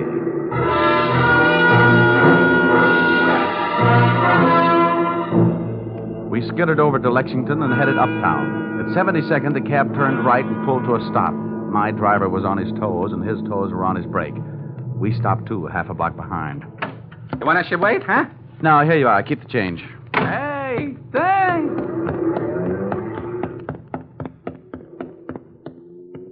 It was a garage that belonged to a residence on the parallel street a block away. The living quarters upstairs were dark enough to look interesting. I indulged in a bit of genteel breaking and entering. Entering that old barn didn't take much breaking. I crept up the stairs. It sounded like they were left over from an old ghost story. And so did the first voice I heard when I stopped halfway up. We've got to be careful, especially about that Johnny Dollar. Are you sure he didn't follow you? That voice sounded awfully dry to be coming from a guy who supposedly had spent most of the night snoozing in the bottom of the Hudson River. It was Milford Brooks III. Get up on your feet, Brooks. Well, now, wait a minute. I started this thing slugging you, and I might as well finish it the same way. Leave him alone, you. Now, pull in the claws, Angel. And sit on his lap. You hard-footed. I'll kill you. Get off of me. Huh? I should have known better than to get mixed up with a low-class female like you. Why, you punk. Now, hold it. We've pushed the lady around enough, Brooks. Tell me to be careful, will you? Why didn't you think of that before you led him here? Wipe your nose, little boy. Now, don't you go getting fat-headed, gorgeous. Neither one of you are exactly what I'd call masterminds. When you planted that match folder on a little boy Blue Blood's topcoat on the ferry boat, you both should have been more careful. You think so? You bet I think so. If I were planning a piece of evidence to incriminate Mr. Harold Hatcher, I would have left a cigarette lighter. I found one in the pocket of every suit he owns back there in his closet in the club. It wasn't hard to figure out that guy never carries a book of matches. What do you want? I'm only interested in one thing. Saving the insurance company $2 million. And, Buster, I think you've done it for me. Dollar, This is insurance fraud. It has been ever since you put on that fake suicide attempt. Trying to extort $500,000 out of the company. Dollar, wait a minute. Ah, come on. We're leaving. You heard him, Dollar. Harold. Hatcher. He said, wait a minute. He wants to talk. Yeah, everybody wants to get in on the act. How did you get here? When the police in this town think maybe a guy's jumped off a ferry boat and nobody's seen him do it, they check the counters on the turnstiles at each end. In the case of Brooks, as many people got off that boat as got on. Well, it makes sense.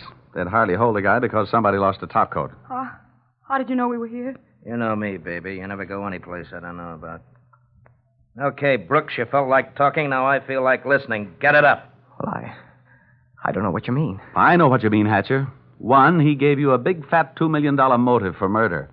And two, he did his best to make it look like you did murder him with that broken-down match cover plant on the ferry boat. It's just that simple. And you, baby?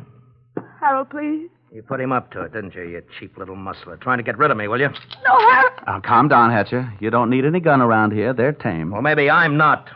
Since so many people have gone to so much trouble to hand me a nice, easy way to make $2 million, maybe I'll just go ahead and make it.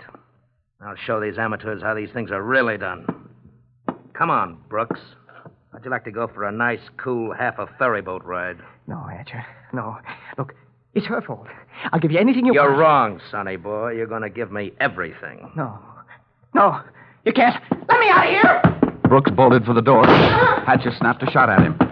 And I hit Hatcher with a do-or-die tackle from behind. The gun flew out of his hand. No, you don't. I beat him to it and swung it straight into his skull.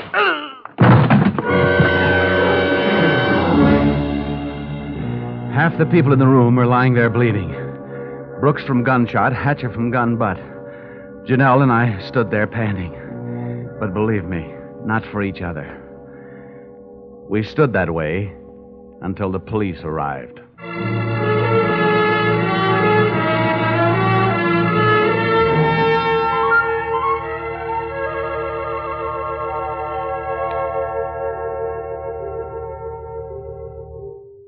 Dollar, it's beyond me. I sent you out to protect the life of a very important policyholder, and now where are we? Standing in a hospital corridor, worrying about whether he's going to live or die. As far as I'm concerned, Mr. Farnsworth, you're only half right. I'm just standing in a hospital corridor. Oh, Dollar, you're heartless. Well, if you'd been bitten where he bit me, you wouldn't care if he lived or died either. I'm getting out of here. Well, where are you going? It'll be explained in my expense account under miscellaneous expense. Oh, don't fall over when you come to an item for $318. $318? For what? Not for what, Farnsworth? For whom?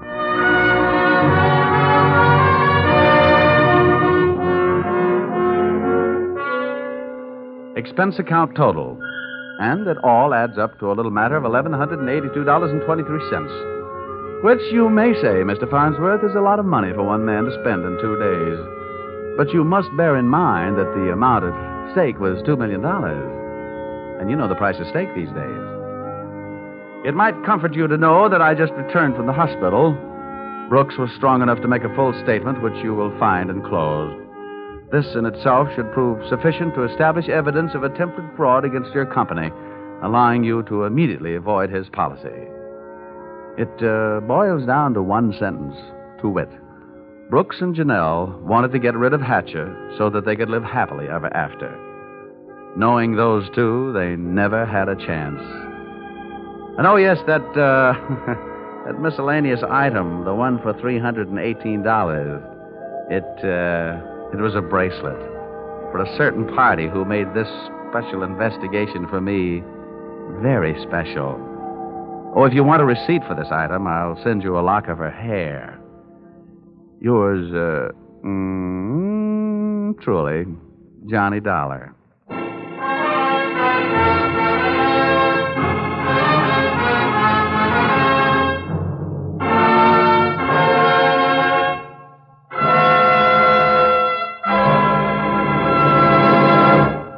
So, with the final signature on his expense account, Dick Powell as Johnny Dollar has just closed the books on his first adventure in this new CBS series. The script for tonight's broadcast was written by Paul Dudley and Gil Dowd, and the music was created and conducted by Dick Arant. The entire production was under the direction of Tony Leader.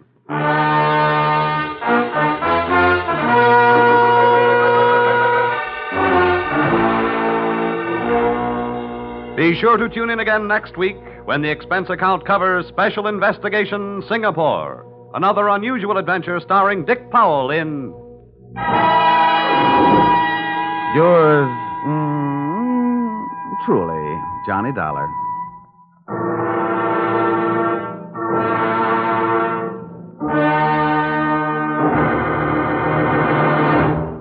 This is CBS, the Columbia Broadcasting System. Welcome back. A very interesting show. I think that in one way the story didn't fit the opening narration. We were told at the beginning that Johnny Dollar knew how to pad an expense account like no one else. What we saw was that Johnny Dollar, as played by Dick Powell, could have taught some corporate thieves a lesson or two in creative accounting.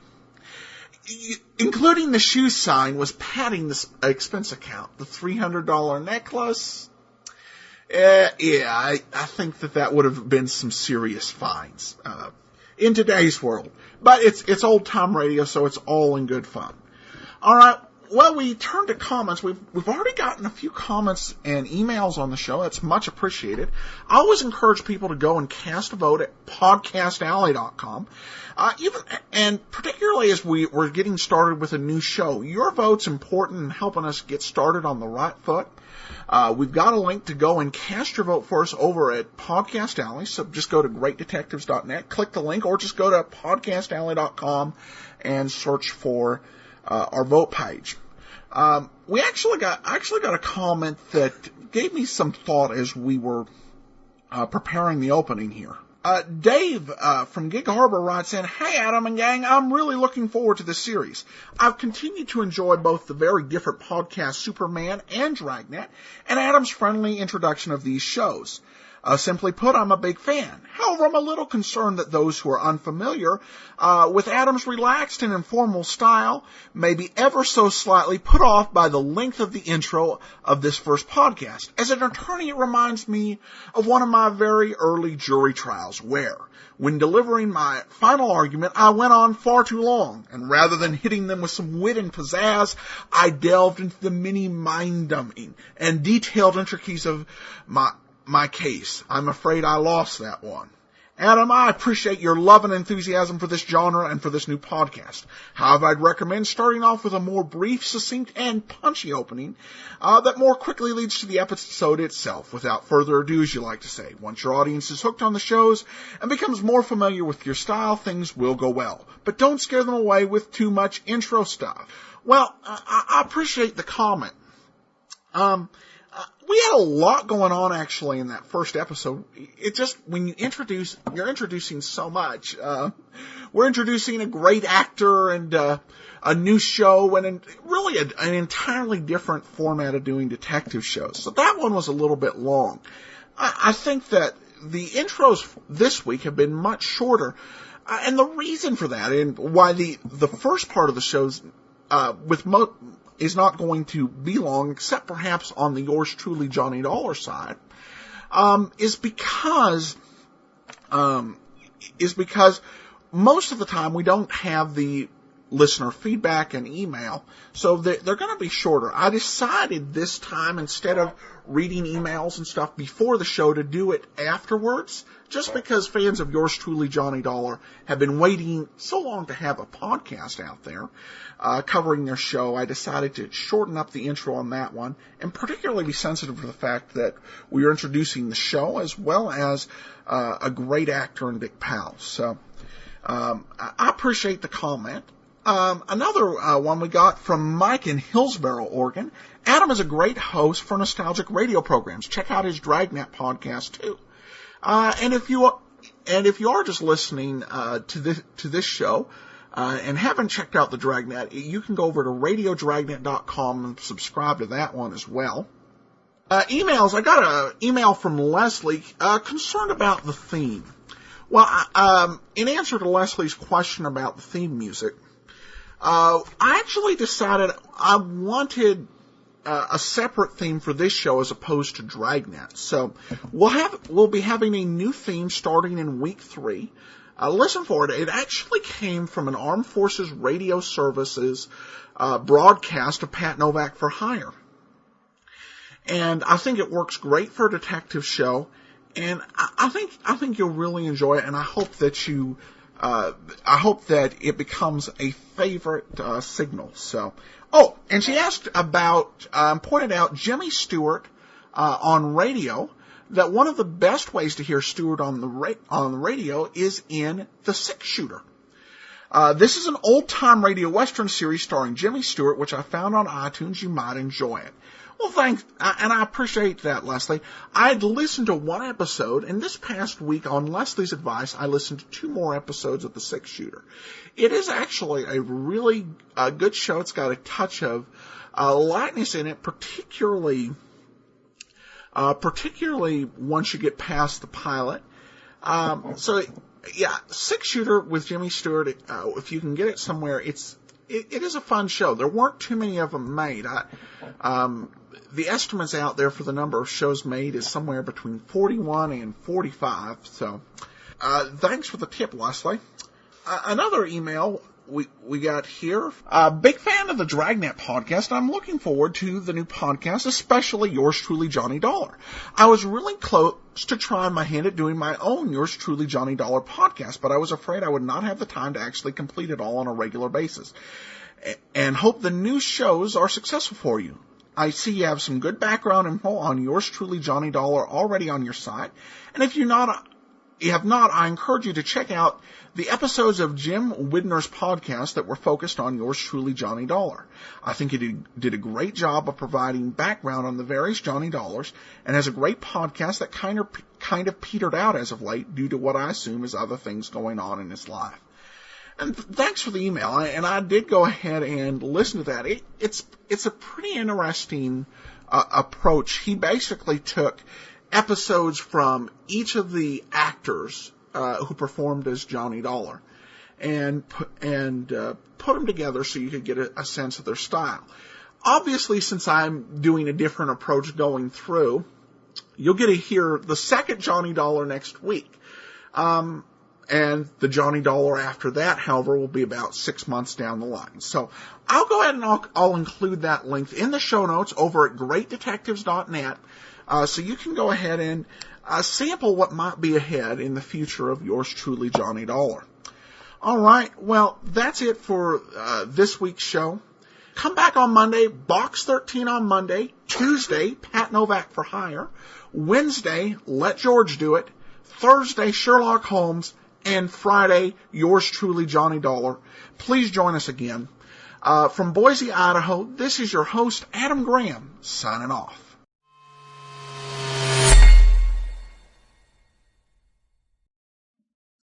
Welcome back. I'd forgotten that I was the first one to do a regular yours truly, Johnny Dollar podcast. Now, obviously, there were series that played a lot of different detective series and featured Johnny Dollar every now and again, but I was the first one to do it with him in his own podcast. And probably one miscalculation I made initially was that, looking back, I actually think I could have done an all Johnny Dollar podcast, and that would have been pretty successful. But honestly, there have been so many fun programs over the last 15 years that I wouldn't have gotten to share, so I'm glad I did it the way I did. In terms of the episode, I found myself chuckling throughout. There were some great lines, and Pal had fantastic delivery as this sort of lovable rogue. As I said, this feels a bit closer to the character he played in Rogue's Gallery than the one he did up creating a few months later in Richard Diamond. I love the part of the intro at the start where Pal introduced himself as Johnny Dollar and someone said, "What?" Which I guess is good representation for everyone who ever heard that name on the radio and was like, really? That's the name you're going with? At this point, we've just kind of accepted it, but it is and was an unusual name. Powell was able to sell a few aspects of his character better than Charles Russell did in performing the same script, particularly the dollar tips. I do think it's a performance that works for a single episode or to introduce the character, But this sort of characterization doesn't hold up long term. It's a little too shallow. When you look at the long-term trajectory, even of characters who are a bit more morally gray, like Sam Spade, or even Powell's detectives Richard Rogue and Richard Diamond, they had plenty of moments that humanized them and made you cheer for them, with the feeling that, despite their rough edges, they were still on the side of the angels. It's also interesting that we have a second straight audition episode with Joseph Kearns appearing, though in a very different role, which shows his versatility. The one thing I didn't like in this episode is the music. I don't know what they were going for, but it just didn't seem to fit. Charles Russell definitely had better music, particularly with his more laid-back theme. Now, there were a couple of interesting things that we referenced in the comments. First, I referenced Podcast Alley.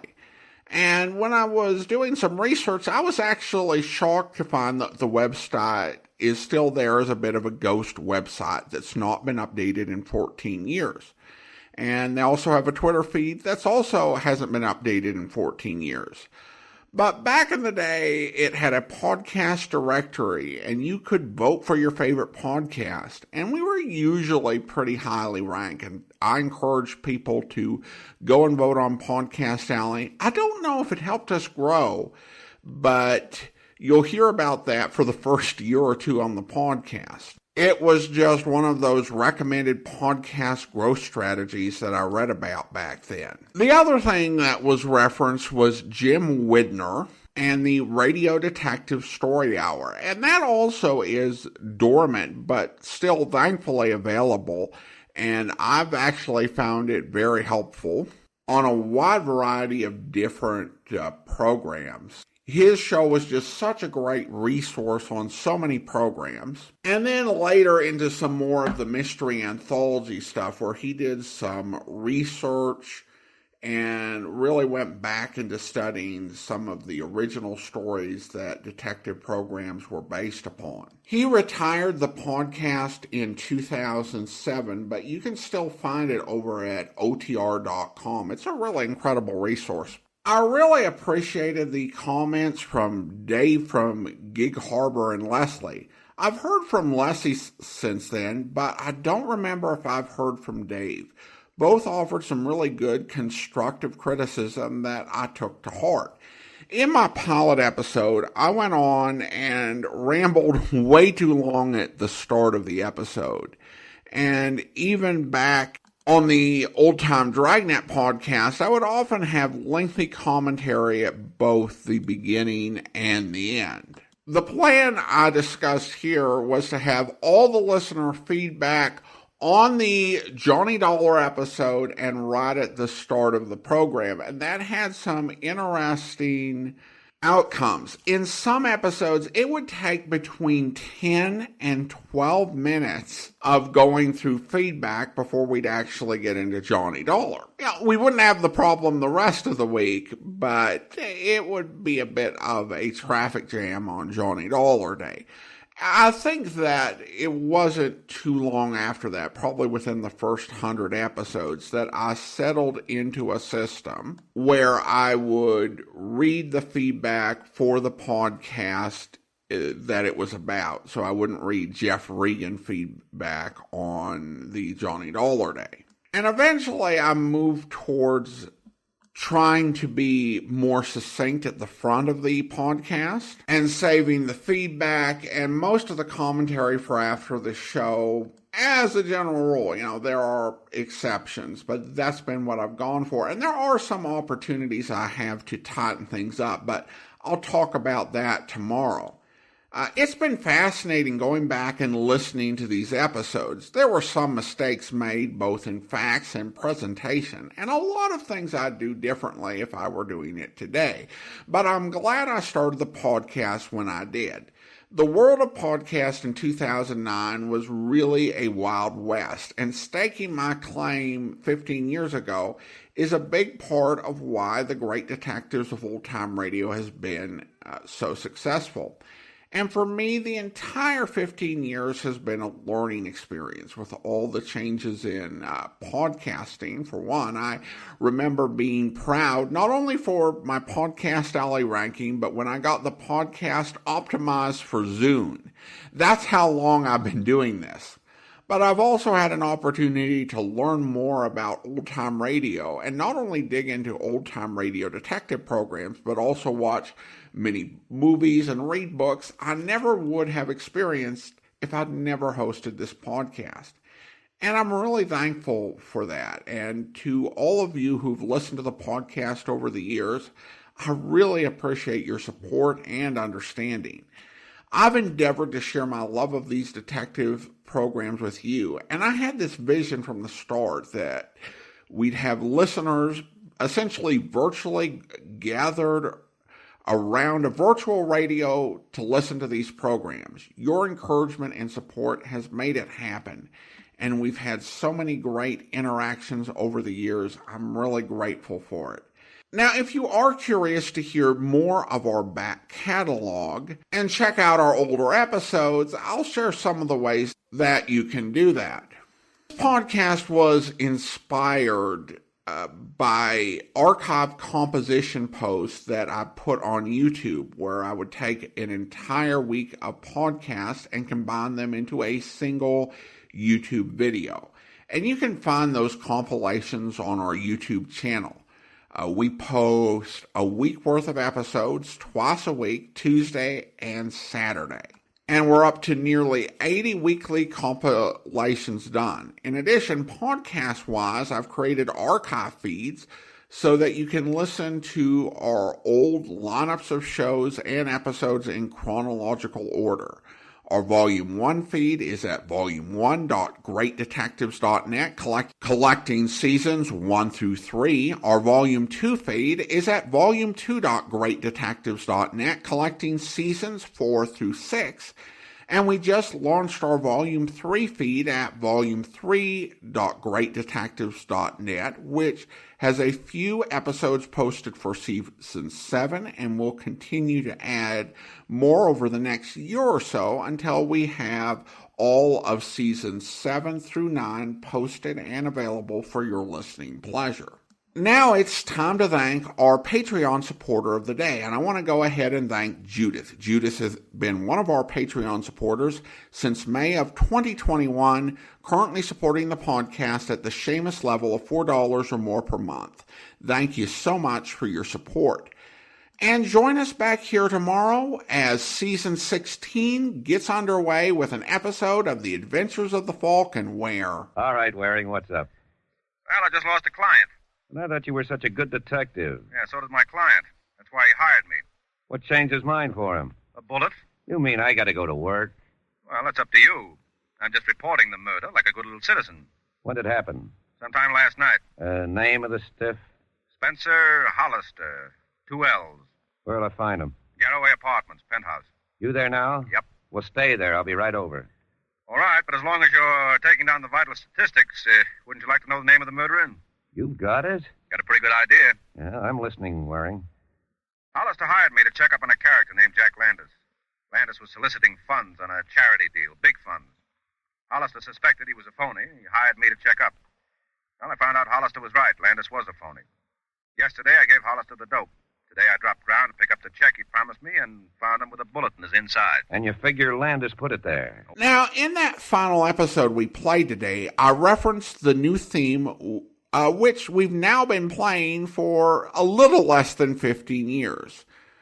We're going to hear the AFSR segment that inspired our theme. It's a bit of an extended edition of the theme with an AFRS announcer interjecting a few words, and we'll go out on that.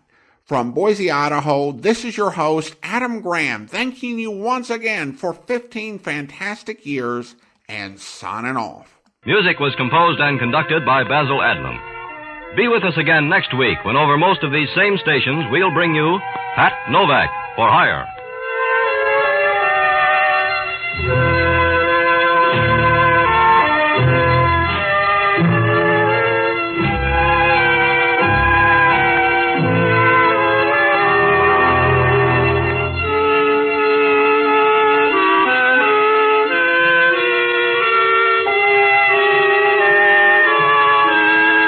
Novak for Hire was previously released by ABC, the American Broadcasting Company, for listeners in the United States, and rebroadcast for our men and women overseas. This is the United States Armed Forces Radio Service, the voice of information and education.